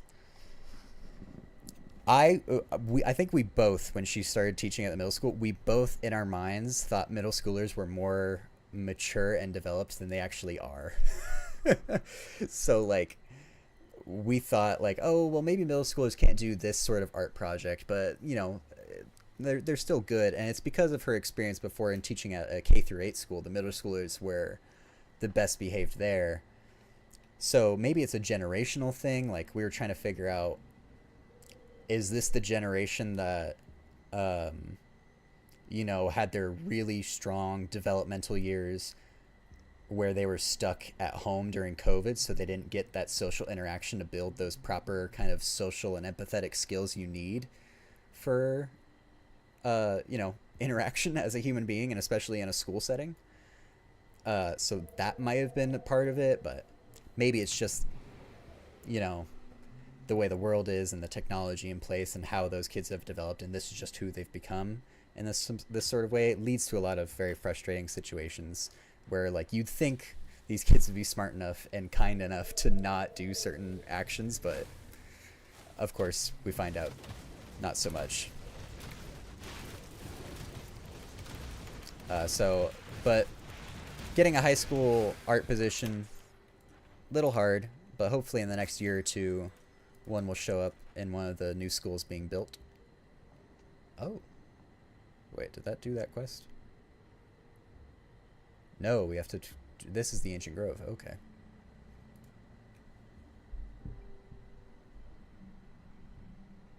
Visit me while I'm working sometime, for sure. For sure, you guys are welcome. I know I start on Monday, and I know that I'm going to be in the warehouse, I believe. I don't know how long I will be there compared to when I actually will be working in the store, and I know they told me that they will probably move me around as to which store since there's multiple locations. So once I figure out how that kind of works, yeah, I'll let Kyle know. You guys should stop by because especially the North store is very cool. Like, yeah, and the food's really good. Yeah, she teaches art. Yeah, it's tough, but like I said, I know in her heart of hearts she does enjoy teaching. It is what she wants. She just also wants to have the freedom to do art and be creative and help and express that with others at the same time. She's going to be teaching at the same school next year, so we're going to see how having an art club will maybe help or hinder her at this middle school setting.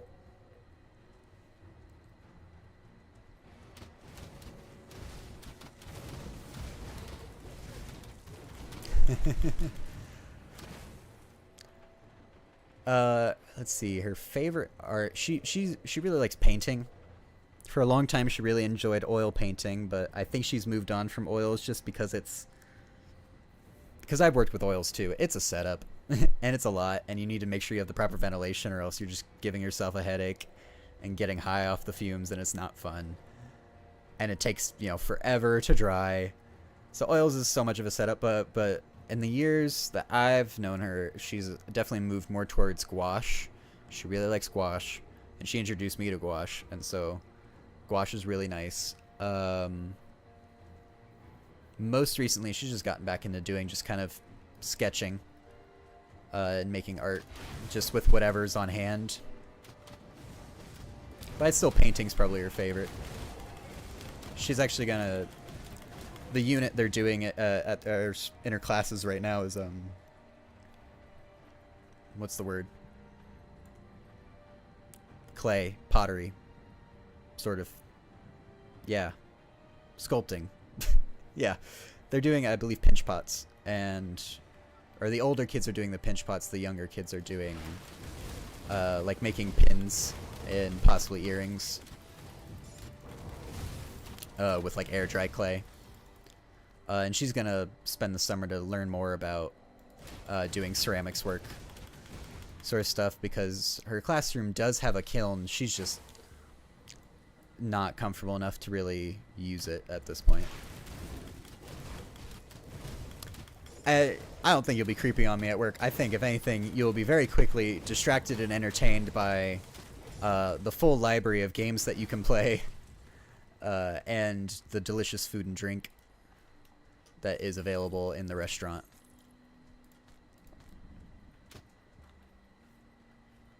Because, like, that's part of the reason I got that job, was due to a help from a friend of ours that I found out works there,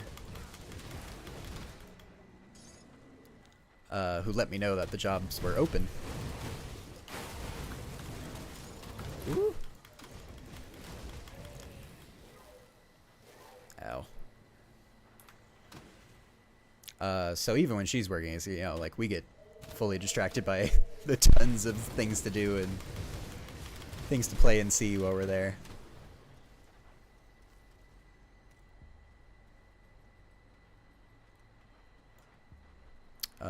I think we were talking about actually taking you guys out to Snakes and Lattes in Tempe, though, especially because that's closer to you guys. So wait, what do I get? I get Aether Resistance, the monsters slow me, and they leech health, and they have attack speed. Oof, this is a brutal area.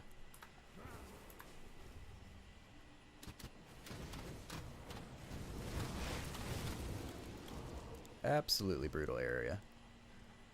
Which it is meant to be. Also, I'm sorry, is there... Vinylton? All natural wares? What? Wait. This plant is selling me guns? And armor? This is a wild thing.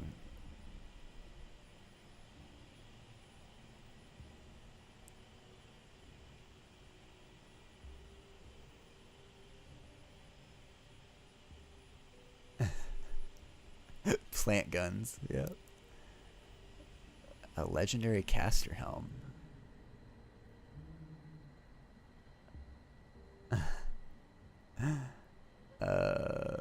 Badge of mastery. Oh, that's useful. It's weak points. 100% chance on enemy death. Oops. Don't need that. Need this. Wow, that's a wild one. Prismatic Diamond. Ooh, Prismatic Rage. What does this go in? Head armor? Activates when health drops below 50%.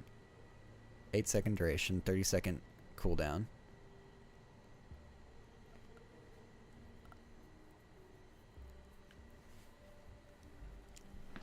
Maybe that's better than what it looks like on paper. That doesn't look great.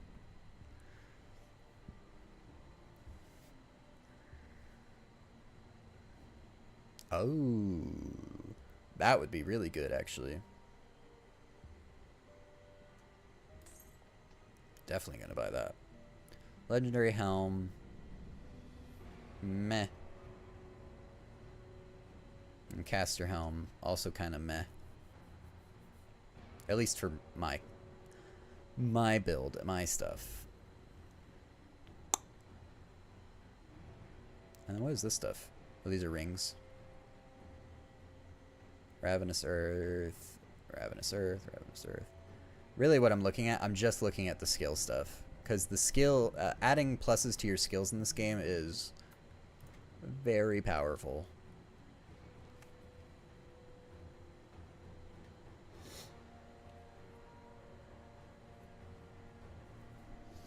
That's a pretty good belt. Sadly not high enough level to use it. And yeah, plant guns are definitely a thing. Oh my god, I get a plant gun. It's a plant gun that literally gives me more Guardians of Empyrean. Or it doesn't give me more. It just gives me more skills in it. More skill points in it. Wow. It's a flamethrower. The stone core of a swamp golem has proven to be surprisingly malleable when exposed to arcane energies, allowing it to be forged into armor, tools, or even guns.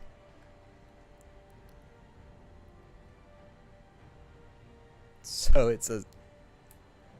They took the core of a golem and forged it into a gun. Which is a great thing. I would go back and craft the Shard of Baranath now, but I am in a skeleton key dungeon, which has locked me to this area until I either clear it or die. So it's kind of a roguelike dungeons that they've introduced into this game.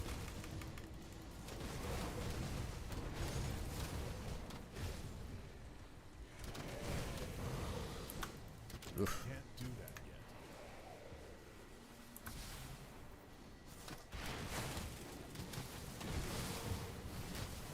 Kill them. Kill all the things. Alright. Totem. Oof.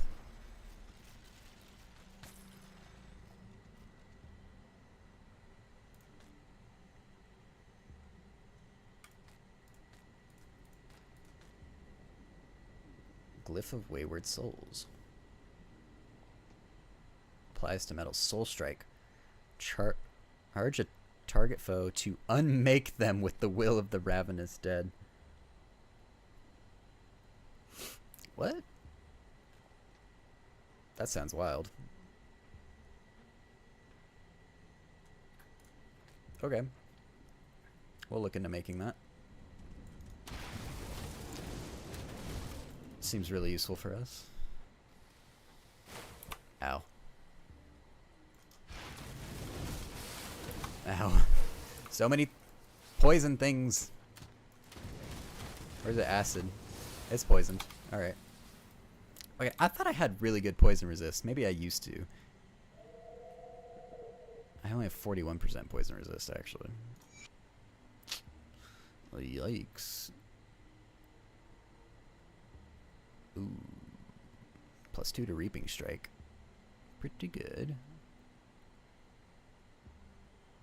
I'm gonna lose damage to pets, but I mean, we can kind of start working away from the damage to pets anyways. We have 327% pet damage, which is very good. But now that we have these Guardians of Empyrean as well, we can probably start worrying more about ourselves.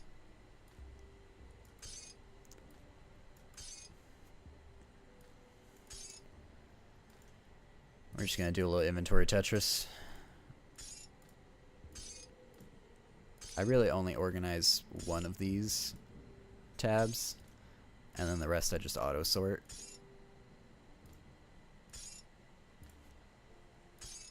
Because otherwise it's just way too much work. And I know this isn't the most fun thing to watch, is inventory Tetris.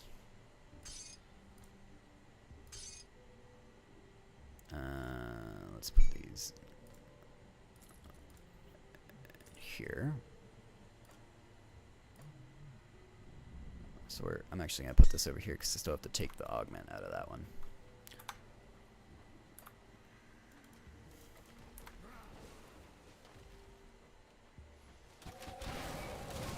Ooh, that dude hurt.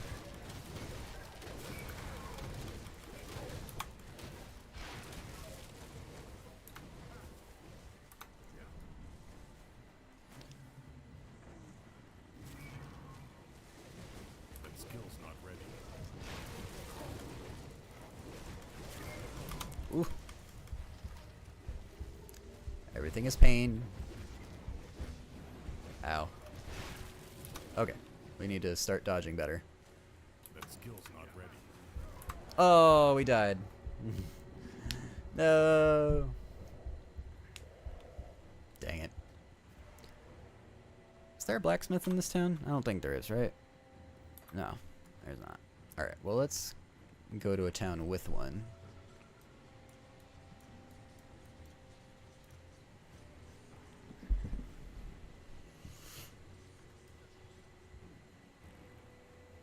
So that way we can craft some of the stuff that we were looking at.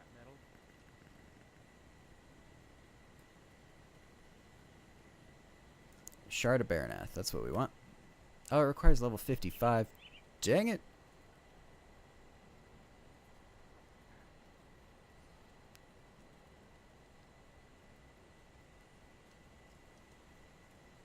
Increased potency. That was one of the things we want to craft. That's not both, though. Where is... Was it a relic? With your minions unlock power than them previously thought impossible. Whoa.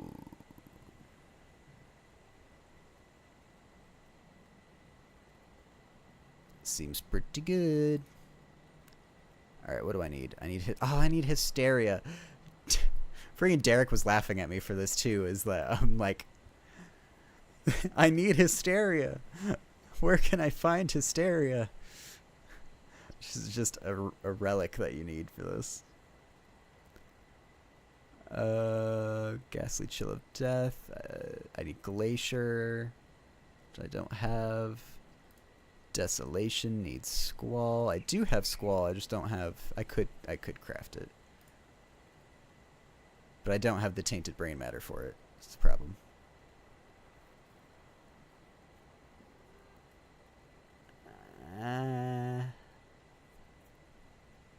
Terror, Torment, Zeal.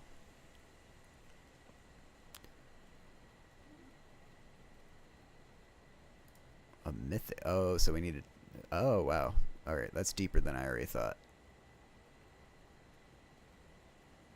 Glyph of Wayward Souls. This was the one I was saying that I need. But I need Eldritch Essence. Ah, I don't have any left. I used it in that quest.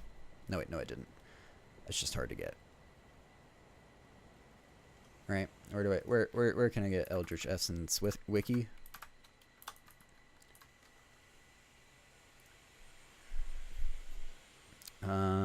Can be looted from Eldritch heroes and bosses and obtained as a reward for several quests. Yep, okay. So I just need to fight Eldritch things.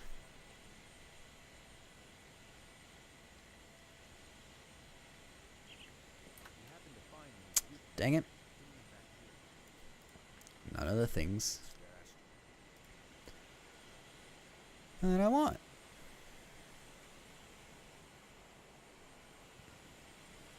I'm not even gonna worry about this now. Yep, I got plenty of space. Business and critical studies from him. Sick. By critical studies, you mean as in critical game studies? That class? I remember Marquit always being like, well, you had to have taken that class. It's a requirement for the degree. I went, no, it's not. I was like, what? They changed that? I'm like, yeah, I never took critical game studies, man. Which is sad, honestly. I kind of almost feel like I should audit that class with Hugh. Because I've heard what's the content in that class, and it seems incredibly useful information to know. I don't know why I didn't summon all my dudes yet. I need to do that.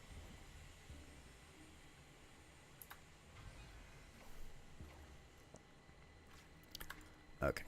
Well, I don't have another skeleton key, so no point in going back that way. So we're going to start heading northeast.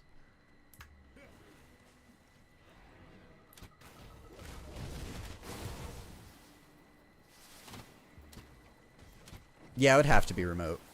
I would basically have to just watch the class recordings in my own time. I might reach out to someone at the school there and just see what you have to do to actually audit something. We'll see. It might be one of those things where, you know, it's only if the class isn't full, and my guess is critical game studies will probably be full. But I'll still reach out and see.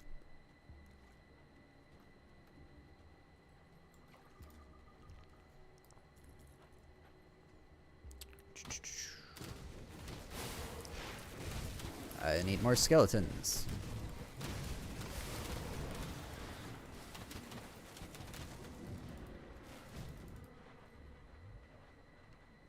All right.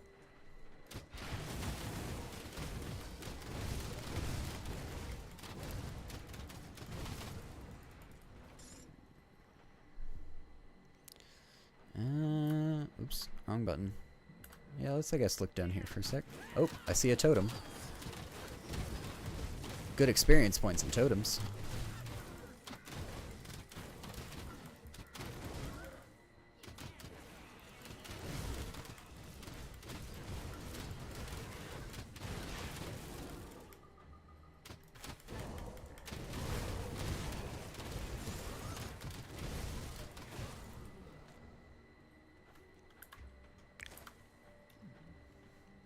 There's a gear progression in this game compared to like Diablo 3, which we've been using a lot as like a kind of solid representation of ARPGs. Gear progression in this game almost feels too complex in certain ways. Or not too complex, but like if you get down to it, you're dealing with really small percentile differences in like damage and survival. To the point where it's just like, I'd rather just figure out what things upgrading my skills more, because like that seems to be a very tangible and very big jumps in power.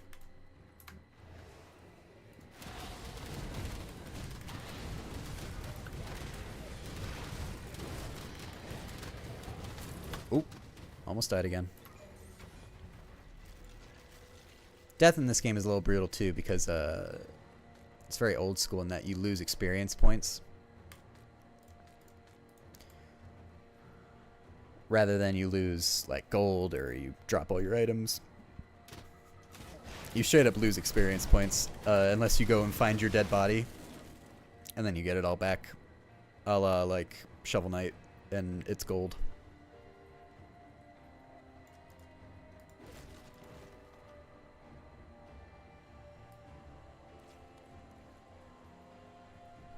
Oop, another totem.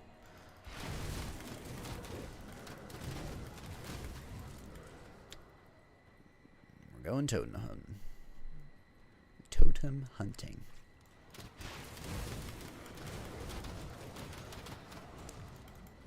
You know, I just got spooked by all the wraiths. I couldn't talk right.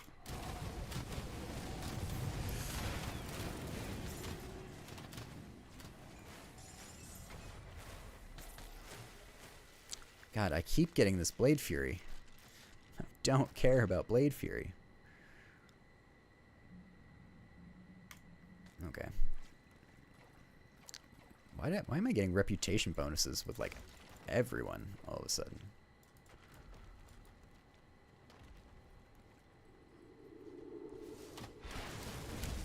Genexia the Betrayer.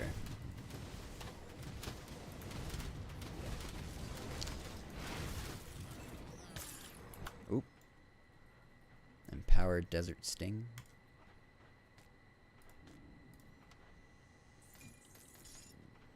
And a piddly chest. There it is. I'm like, I'm pixel hunting for loot. Like, I saw something light up. I also just heard something to my right here. Hello? I guess that was just a random noise.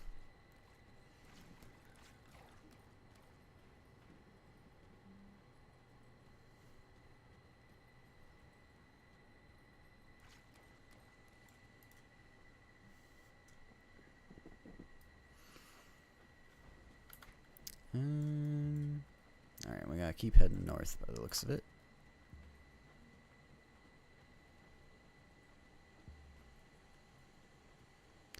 We gotta just keep swimming. Swimming in swamp water.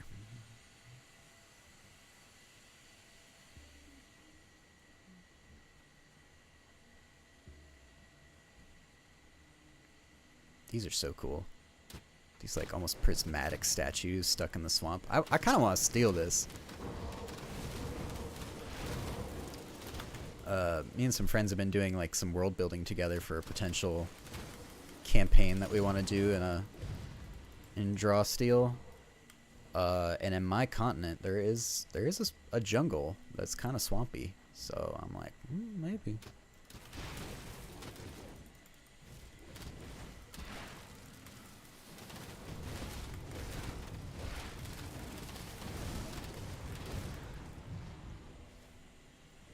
Yeah, that's what I mean, man. Like, this game has a lot of love and work put into it. I mean, we can tell. Which is why I feel bad every time that I'm just looking at this, you know, little map. Trying to figure out where I'm going. And that's the way I'm navigating. Instead of looking at the gorgeous world and everything that they've crafted. I'm like, yes, show me. Show me icons on a map. Which almost gave me like the idea of like, alright, what if I just made like a game prototype where it was just this, where it was super stripped down graphics of just like shapes on a map, and you just played a role-playing game like that, and you just went super systems focused, and maybe some narrative. Like, how much work is it to get that game to be as polished and awesome it needs to be to make people not even think about the fact that there's no graphics? And then you get to open up sections of the map. I will say though that like, oh man, if we was there? I guess they fixed it in the expansion, because in the expansion zone so far, not run into it. But there is a problem where on the map it looks like an area where it looks like I should be able to blow up the wall or something, or do something to the wall to get by, but it's just something blocking that path. I'm always like, it feels like I should be able to do something with this. But I honestly don't think there is.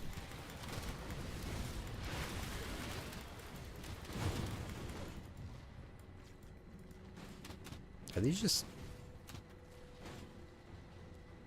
tentacles just like Can't open that. locked by a powerful presence? Locked by oh wait, here it is. There's Craval, Ancient of the Waters, an Eldritch Being. Ow. Don't mess him up, guys. Alright, he's messing me up. Ow. Oh, oh, oh, oh. Things are happening. Skill's not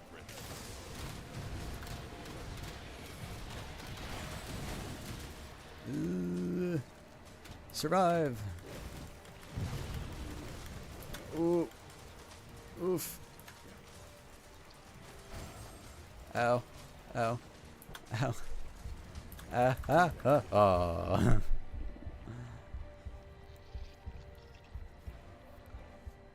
Alright. Maybe we need to craft some potions or something to help us out.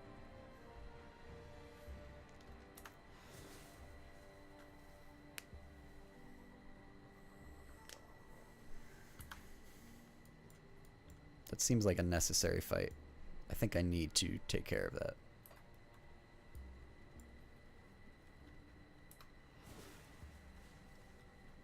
Mm, 5 and 4. Nope, 3.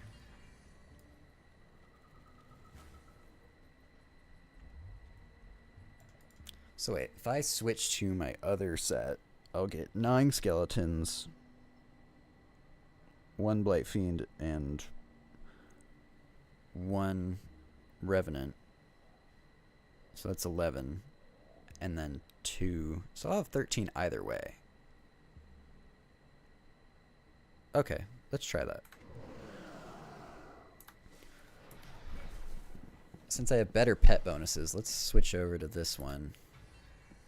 And only have 2 Guardians of Empyrean.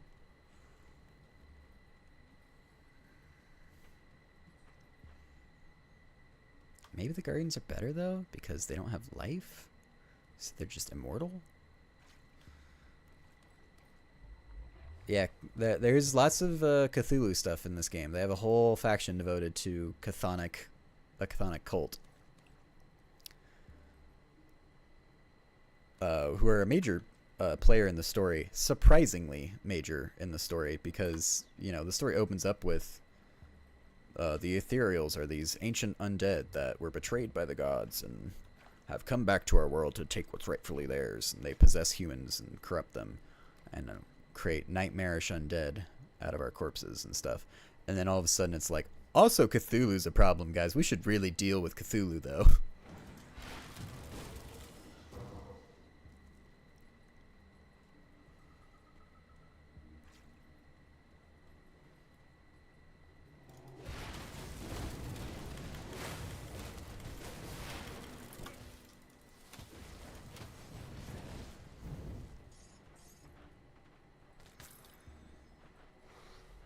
It feels like this expansion is meant to continue the whole ethereal story, trying to solve it more. Because the way that the base game story resolves, it's not solved. It's not resolved. You're kind of just like, oh, yeah, it's still happening. Okay. Attempt number 2. Let's drink us some of this.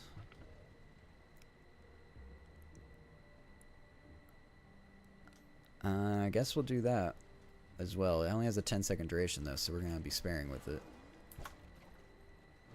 Alright, let's get this guy. Ooh, okay, that hurts. You know what? Pets, attack. Ooh, ow, ow, ow, ow, ow. Can't do that yet. Okay.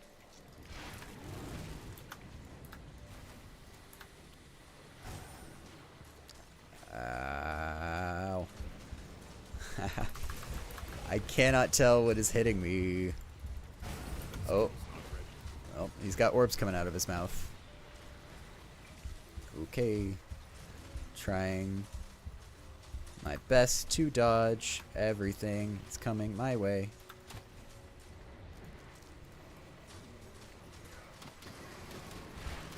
Ooh, jeez. Okay. Ooh, jeez. Okay, again.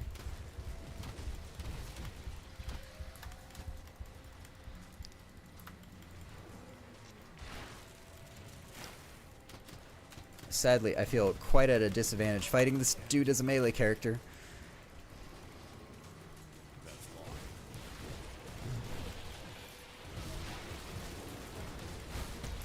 Ooh. Dang, man, he's hard. I have not struggled with a boss that hard before. Yeah, I feel at a significant disadvantage fighting as a melee character in that. Because anytime I get close, he just, like, shoots a bunch of orbs my way. Okay, but the question is this really where I'm supposed to be going? Okay, there's a path over here that we haven't taken.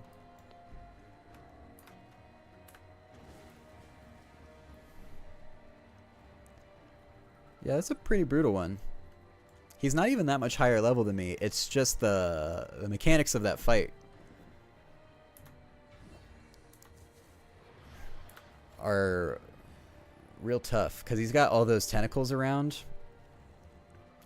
and just if you stand near them, it seems they just slap you, and they don't telegraph kind of where they're about to hit, so you kind of just have to like not be around them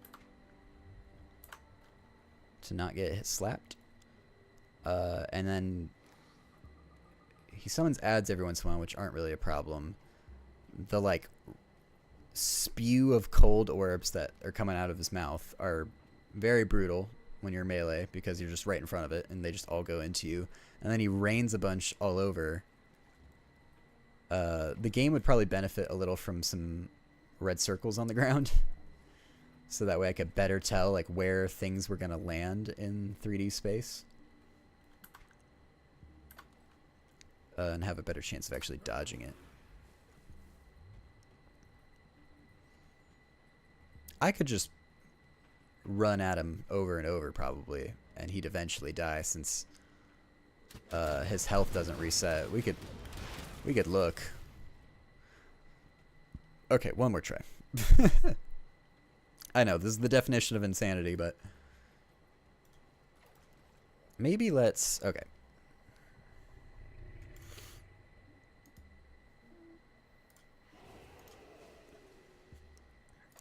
Let's actually do this.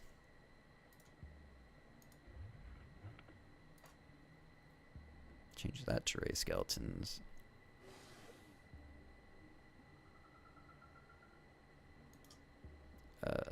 Change that to the Guardians of Empyrean. Change this to Call of the Grave. So that way, like, my things that I need to hit very rarely are going to be over here. Things I hit very regularly will be over here. That'll be probably a bit better setup for this.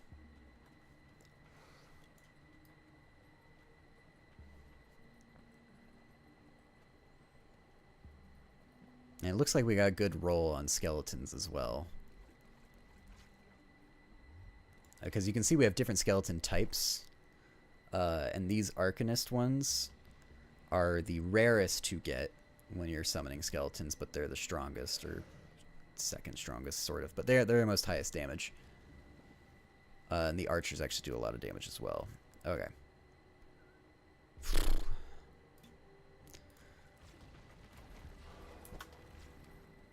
Okay. Okay, he's almost dead.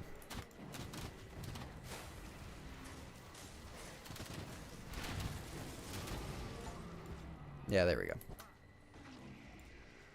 So, useful that we keep boss health in between fights.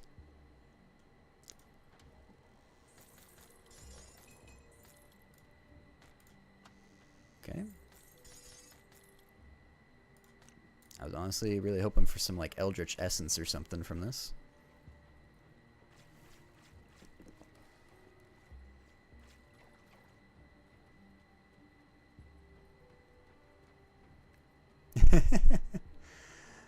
Well, that's good to hear that I'm still staying positive.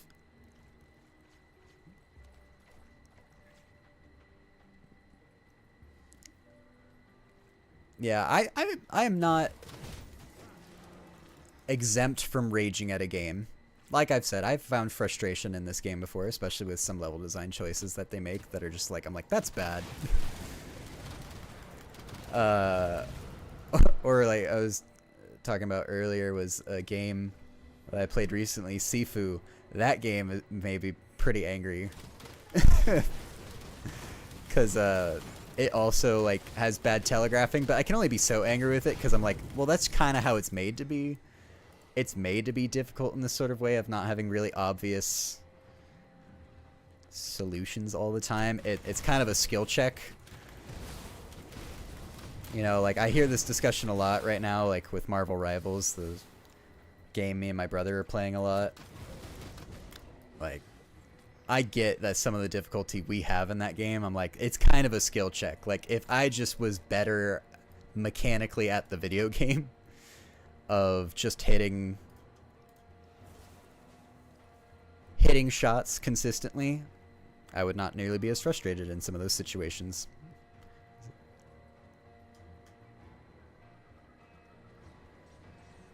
But also, I'm a very firm believer in the power of video games and teaching people how to handle failure in a healthy way.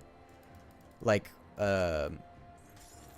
within my own family, I've done this where I have like really encouraged and like people in my family to be like, hey, you should play video games because I think you have a very real problem and fear of failure. And video games are just a great tool to give people a safe environment to fail in and then learn from it and try again. Because if you're able to learn that in a video game and take that into your own life, you will have a much better time of it. And I still work on that myself. I'm not perfect. But I at least can recognize, okay, I'm a fail for, like, with this new job that I have coming up, right? I'm nervous to start, as anyone would be with a new job. But I've just kind of accepted in myself that I'm gonna probably suck for a little bit. And over time I will get better. And that is okay. It is okay to be bad at a thing when you are learning, especially. Me and my partner talk about that a lot with, you know, trying to teach kids art, especially because art is one of those things where you develop taste before you develop skill. You know, you can look at something and be like, this is good art, this is bad art, you know, this required a lot of skill or whatever. But you develop that way quicker than you develop actually being able to do it yourself. Yeah, my brother is older. He's 8 years older than me.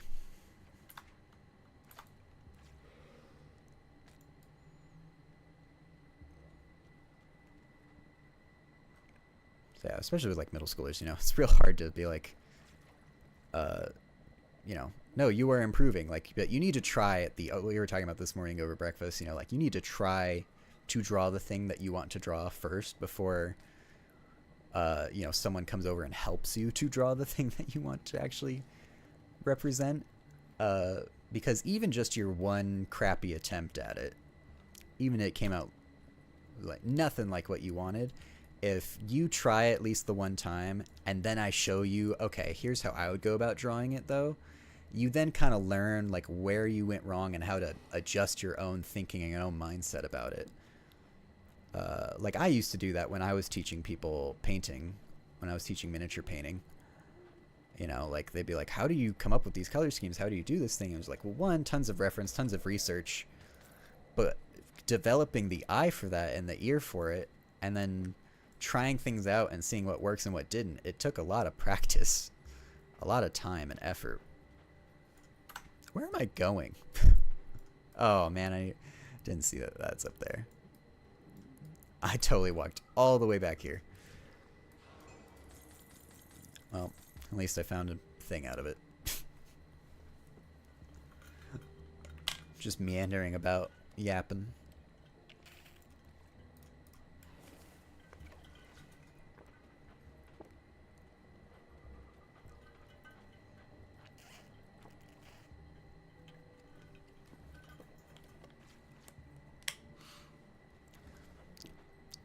It's sad too because I, you know, I said I'm playing like my Necro Paladin build, which is my two favorite classes.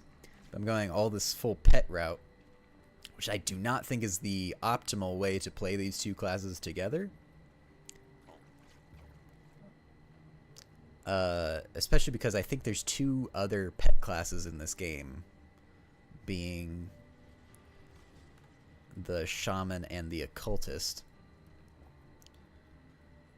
And so part of me kind of wonders like what it would be like if I was instead like a Necro Shaman or a Necro Occultist. Like how many more summons could actually get out there? Because that's kind of a fun mini game that and goal that I've made for myself playing this game is like I want as many things as I can summon as possible. Give me all the things.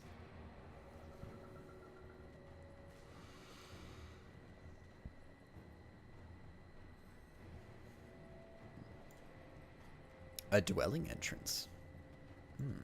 Curious. Okay. I don't know what these are. Like, there's these little totems here. Oh, geez, they hurt. Okay, the totems hurt. Noted. Ow. Oh. You're just a person. I don't know who you are, but please leave. What you doing here? Alright, fine. Fair enough. I'm sure you're important to the story somehow. And I will see you later. I need to find Barrelholm. Okay. Not doing the Anasteria quest. If we want to cleanse the Ancient Grove, we need to find another skeleton key. Where's Gloomwald? Oh, Gloomwald's all the way back here? Oh my god, we didn't find this dude? Oh, jeez. Alright, well maybe we need to do that. Let's see if we can find Barrelholm first. At least.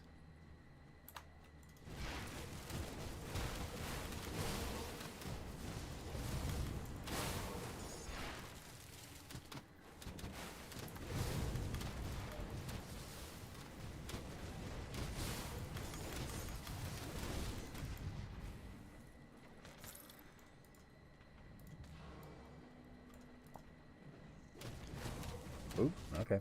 Left while they were still fighting something.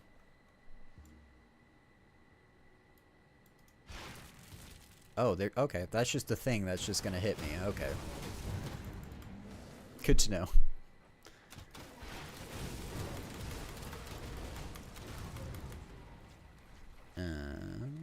What is this? Monsters have increased attack speed? Okay. That's not that bad. That's annoying, but it's not that bad.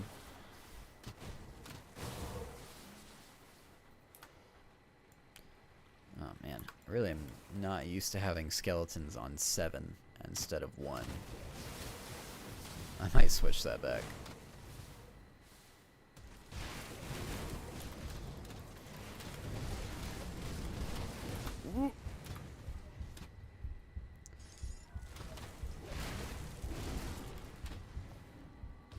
I forget what ARPG added it first, but man, dodging, 1 will always feel good, and 2, like, so useful. So useful. 4, and might as well resummon him too.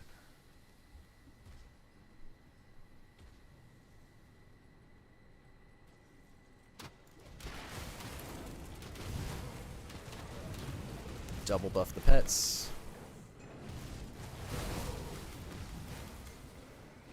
Oh, there's the boss. Or hero.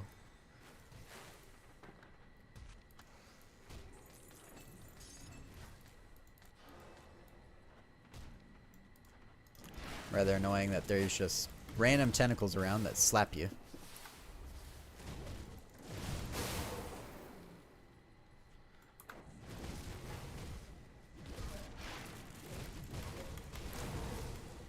Do do do do do.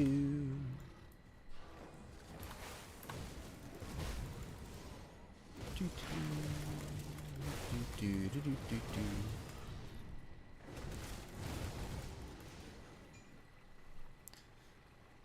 Gotta love singing Little Jaunties while we're slaughtering plants.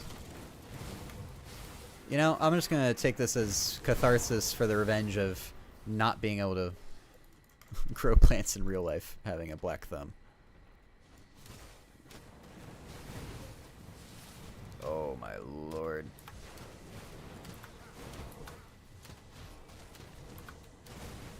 Alright.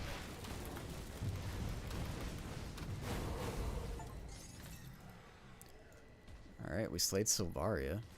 Was that just this game's version of Plantera? I didn't know I was playing Terraria.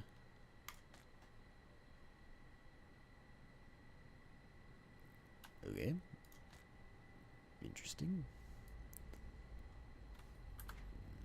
Yeah, this was its own little dungeon. And now we have to run through and just get slapped every now and then from these guys. Which is more annoying to my pets than me. Especially because they just regen health so slow it's usually most of the time just not even worth it having them regen, but rather just resummon them, or just let them die and then resummon them. Which in its own way is a fun thematic choice, but mechanically feels weird. Alright, I need to up my physique some more. Maybe I'm able to use the shield now. I don't know if I want to, though, in all honesty.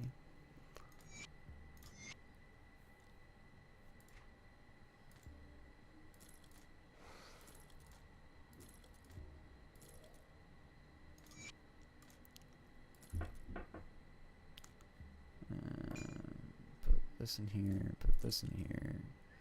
Any more blues? Mysteries of Ugdenbog.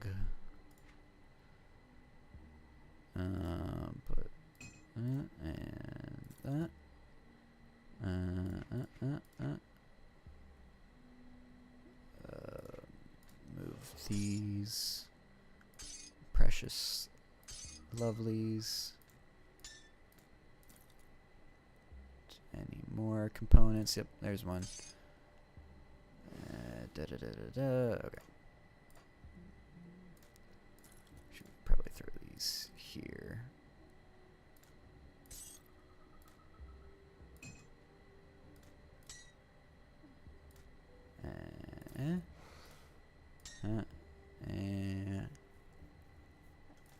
Oops. That we don't care for.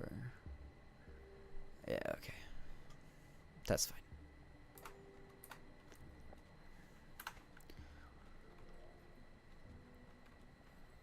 I'm gonna backtrack for a second and just see what this little arch over here in the map is.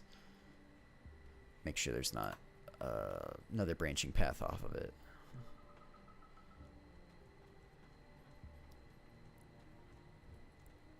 Oh, there's monsters. And there is more. Alright. Glad I looked.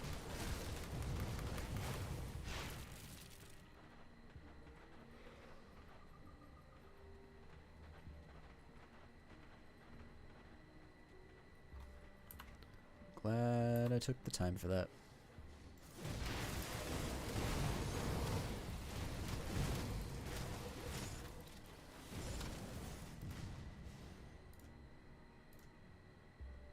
Hello?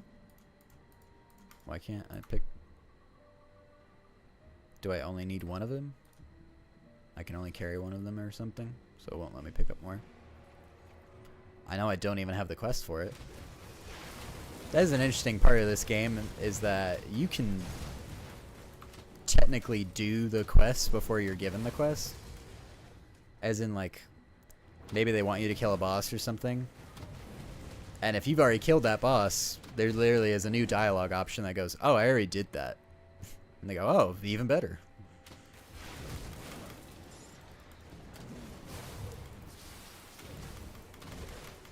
So it's cool that you can kind of sequence break your way through the game, and the designers accounted for it.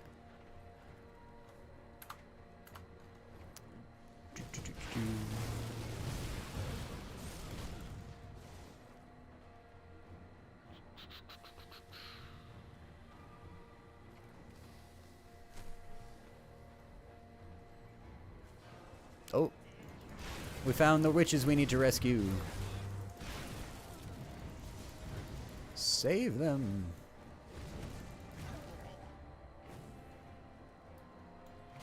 Get them, my minions.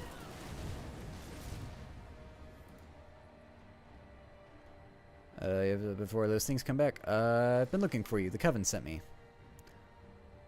They set a trap like we were animals. They appear to be eating people. This cage was tighter before you got here. Ooh, yikes. Alright, open a rift and send you all back. Here you go. Alright, that's one quest.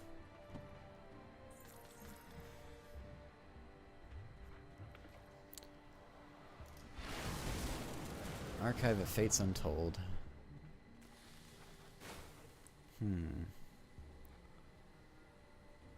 Might need to read that quest again to figure out where to go for that if I'm in the right place. You know what I might do is just go back to Gloomwald.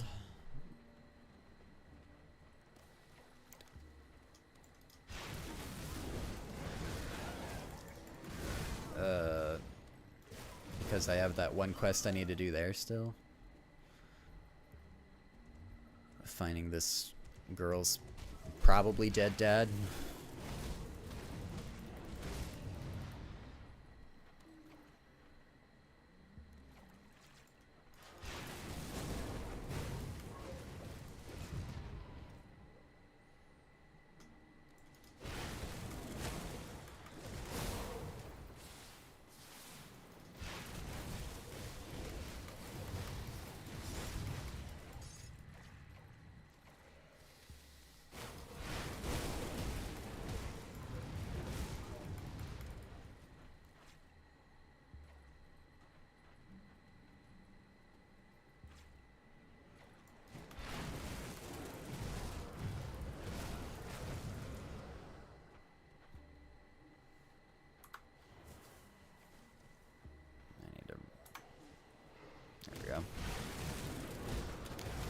These wraiths are interesting. Like, why are they like goatmen?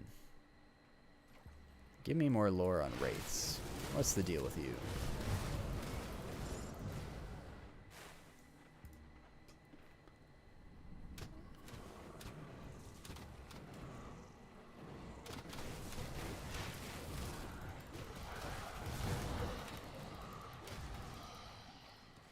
Ooh, shrine. Here's some ectoplasm. Alright, now I'm gonna need to figure that out.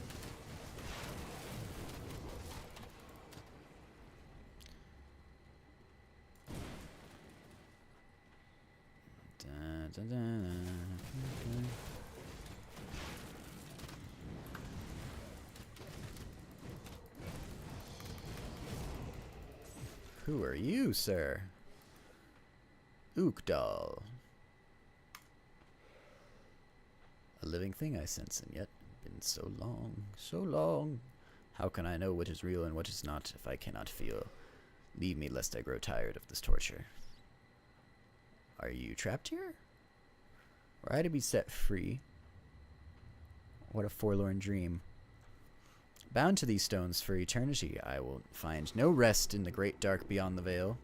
But you, if you are real, you are not as I am. You can leave, you can touch, you can fight.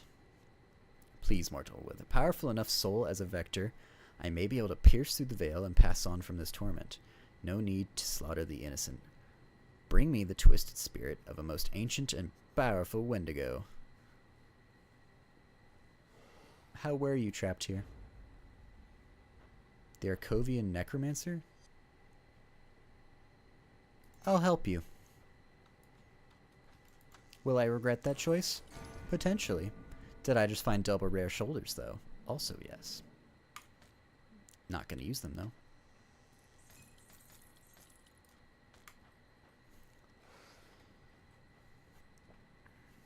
The Tomb of Ugdal. Oops. Oops.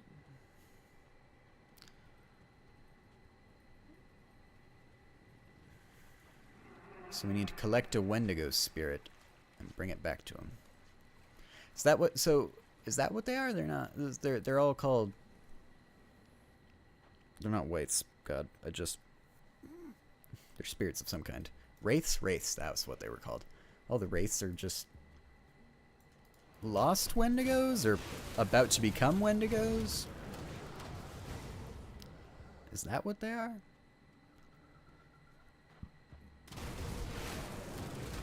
I don't know.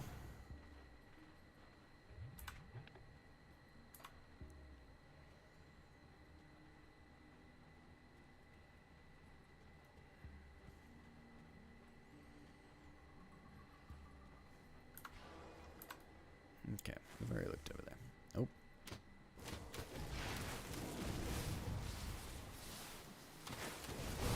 Mess them up. Barrow home. We found the next rift. That's what we wanted. Okay. Well, since we have the Barrow home rift, let's pop back to Gloomwald.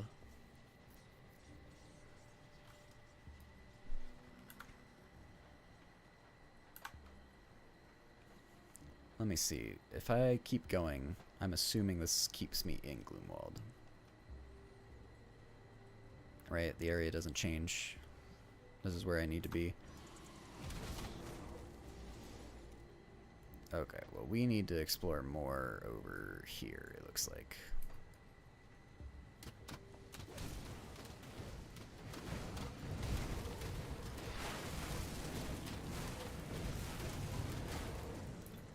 Ow. Things still hurt here. Oh, I leveled here.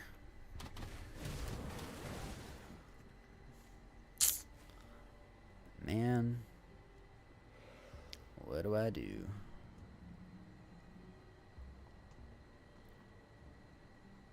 I think I'm gonna put it into these.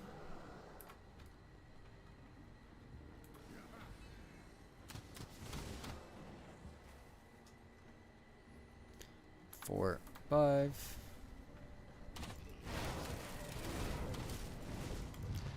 We need to go. Oh, let's go for this totem. For the experience points. Killed the cannibals along the way.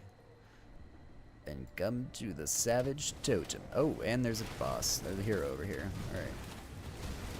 Deal with this as well. I'm half health.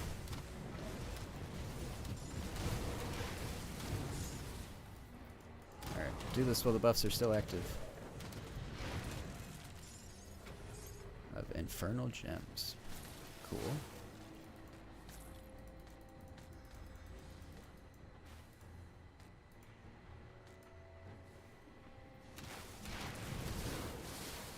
Ow.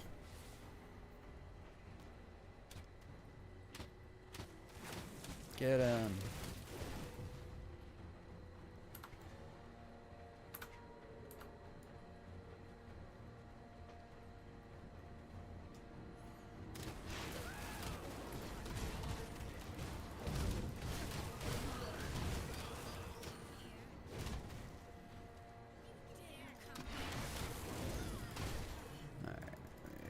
Doing it.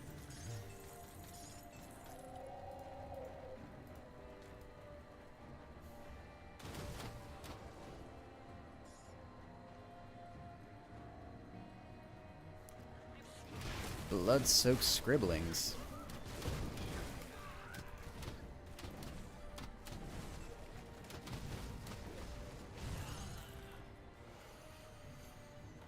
Let's see.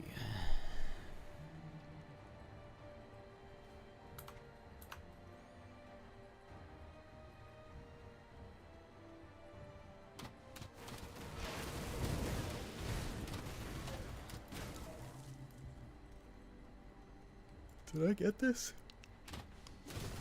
I have not. I missed this shrine. Wild.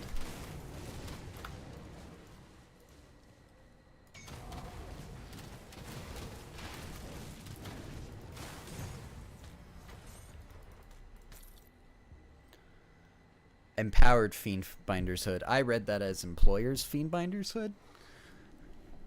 It's a very different item.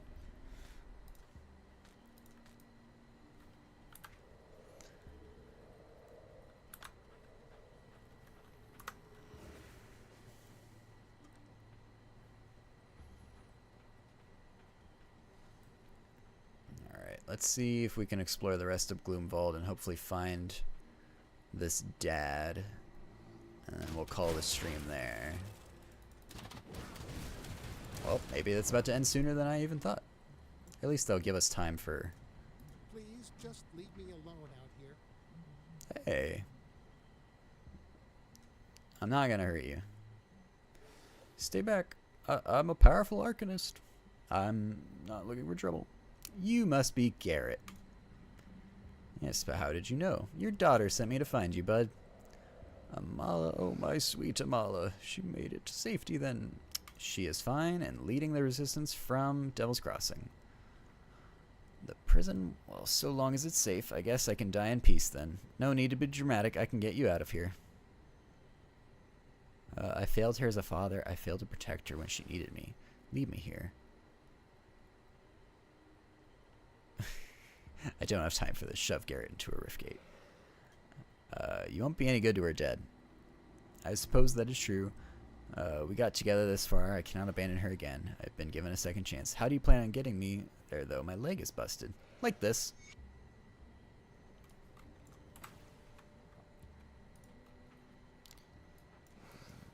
Nerd.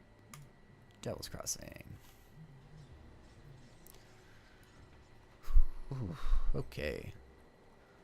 One quest off the board. I am relieved that my father made it safely. Bit shaken up, still We're alive. close, but he's the only family I got left. Reset to your Oh, attributes. thank you. Oh, perhaps this. Here, take this potion. My father and I took sips from it along our journey to keep up our strength. I'm sure you'll find it useful. Thank you. Let's go to our stash real quick like.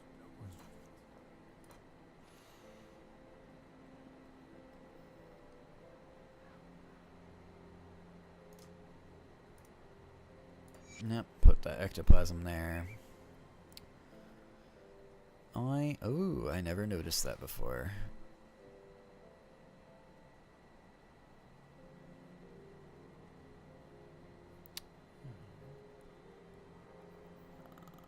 Huh.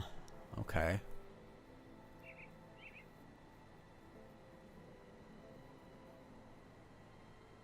I don't know, let's try it. Sure. Put that there. And get the Mark of Dreeg.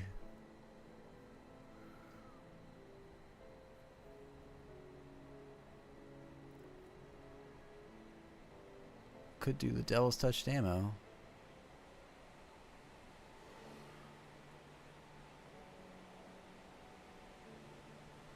Let's hold off and look at what we can maybe craft as a component to put in that offhand item. Oh, yep. So that's Corpse Desecrator. This is Corpse Desecrator, so we don't have to keep that one. There we are. Alright. Faith's Guard. Actually, did we get the... Okay, we can equip this now, if we wanted to.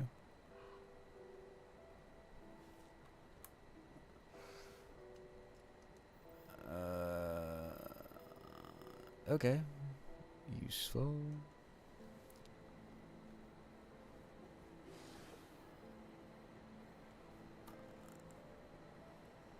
Could try that build now proper with the double shield.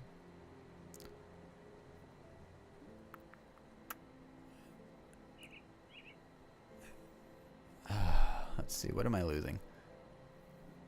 +3 to summon Blight Fiend, which is kind of sad. Maybe I won't. Alright, that's something we need to look at though. Empowered Veil's Edge. Already have. Alright, so this too we can... Oops. Need to... Oh, jeez.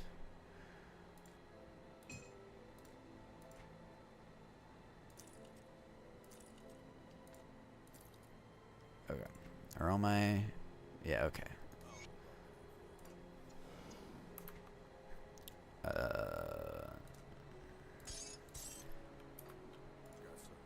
Let's look back at this. Throw all those in there. Alright, now we have some room to play with. Alright, what else? I don't think we have an Empowered Desert Sting.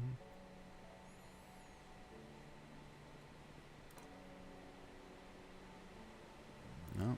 Okay.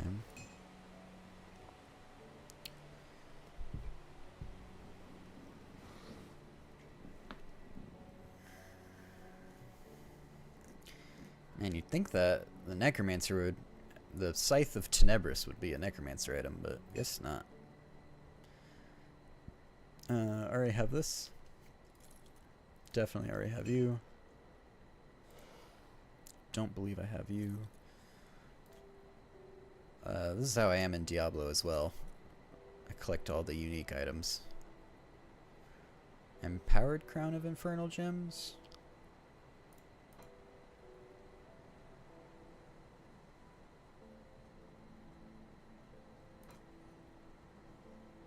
No, I don't see it. Oh, wait. Yep, alright, do have it. Can salvage that as well. Faith Guard, I'm certain I don't have. Sharpshooter's Bolt Rifle, though. Sharp? Nope. Alright. And then powered.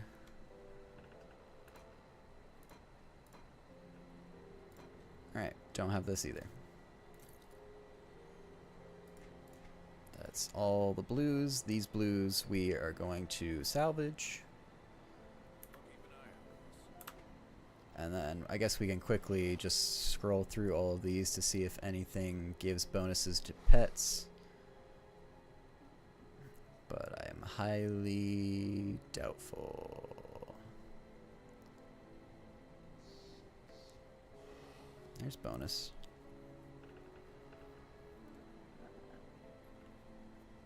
There could be better.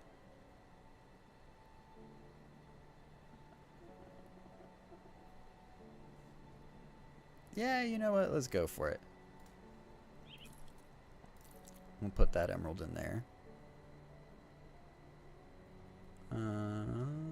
No, no. Nope, we want that offhand that we have. Amulet. I like the one I have on. Alright. So we sell the rest of these. I think we're gonna... No, wait, no we're not. We're gonna put those back in our stash. Okay. Anything here?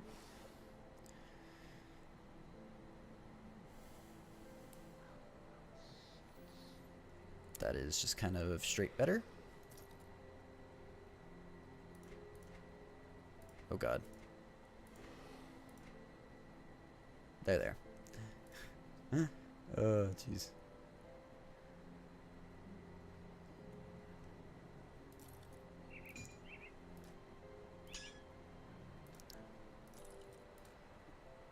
Okay. This is all stuff that we're gonna be salvaging. This is all stuff we're gonna be selling.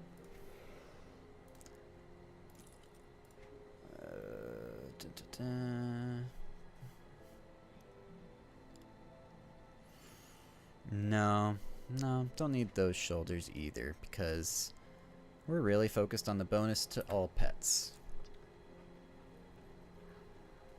Real quick, let's go to you and change our stupid hat to something less stupid. That's not bad. Could really wizard it up.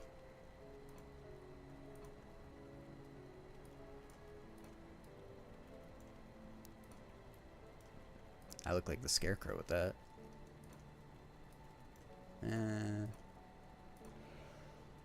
Kind of digging this.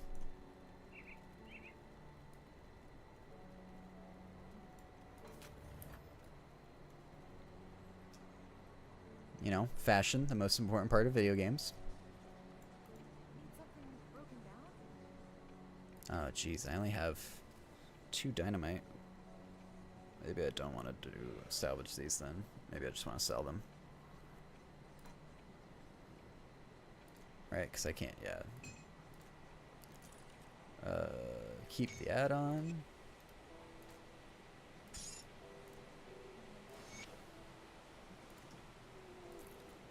Keep the item.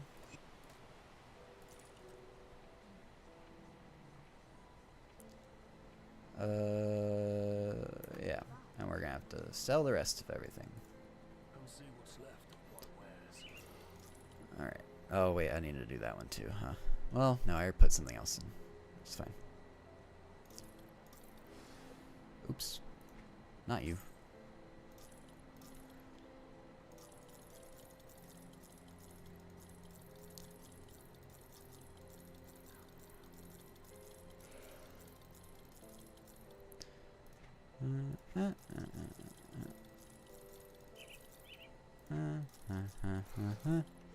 There we go.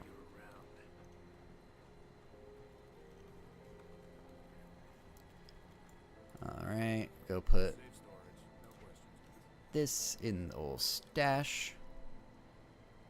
I guess we'll have to deal with that. We'll keep that stuff. Oh yeah, I need to handle this one as well. Might as well keep the ectoplasm off that.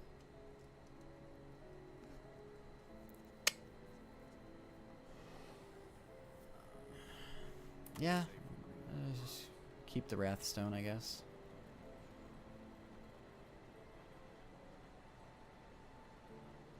Let's take a look, shall we? Keep the add-on. And keep the add-on. Alright. That's solved for. So you found. Heck yeah, man. Thanks for hanging out. Enjoy the dev time. I know you're doing good work. Stream's about to wrap up anyways. We're just doing some inventory management right at the end, so I just don't have to deal with it at the beginning of next stream. That's all. I will say next time I stream... Oops. I'll say this, like I said at the beginning, next time I stream, I don't think it will be Saturday anymore. I think my new stream days will be Fridays, but that is up in the air until we figure out my kind of new life schedule. But go enjoy the rest of your evening, my friend. While I figure out where the heck I'm supposed to put this tonic of reshaping. I guess I'm gonna put it here. Just move that over. Oh well. Alright.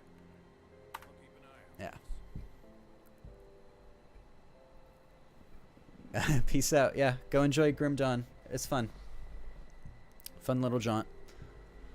And with that too, I will also say that, remember, we do these streams every weekend for Extra Life. You can go to the donation link up at the top of the screen or down in the description. Any donations through that link goes to my page in Extra Life, and that will go to Phoenix Children's Hospital to help out some sick kids and their families for a really good cause. Next stream, we're going to continue the Ashes of Malmouth expansion here. Let's see, we're going to be doing the Wendigo side quest. Maybe we'll do the Anasteria side quest. We'll definitely give the Ancient Grove another crack. Let's set ourselves up for that. Is it here? That a skeleton key? Yeah. Let's make another skeleton key. So that we can do the Ancient Grove next time. And of course when we finish some of these, we will go back to the Coven's Refuge. I'll wait till we finish some more of these and do a bulk visit back to the Refuge and turn all those in.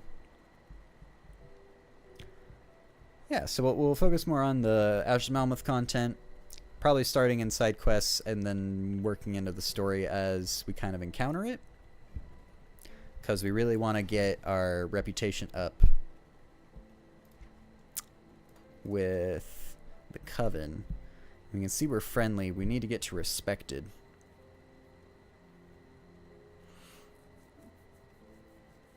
So killing beasts, doing their quests, and doing their bounties, which we haven't unlocked their bounties yet.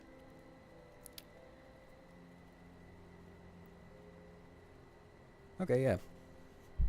But I hope the rest of you have an amazing rest of your day, lovely rest of your week.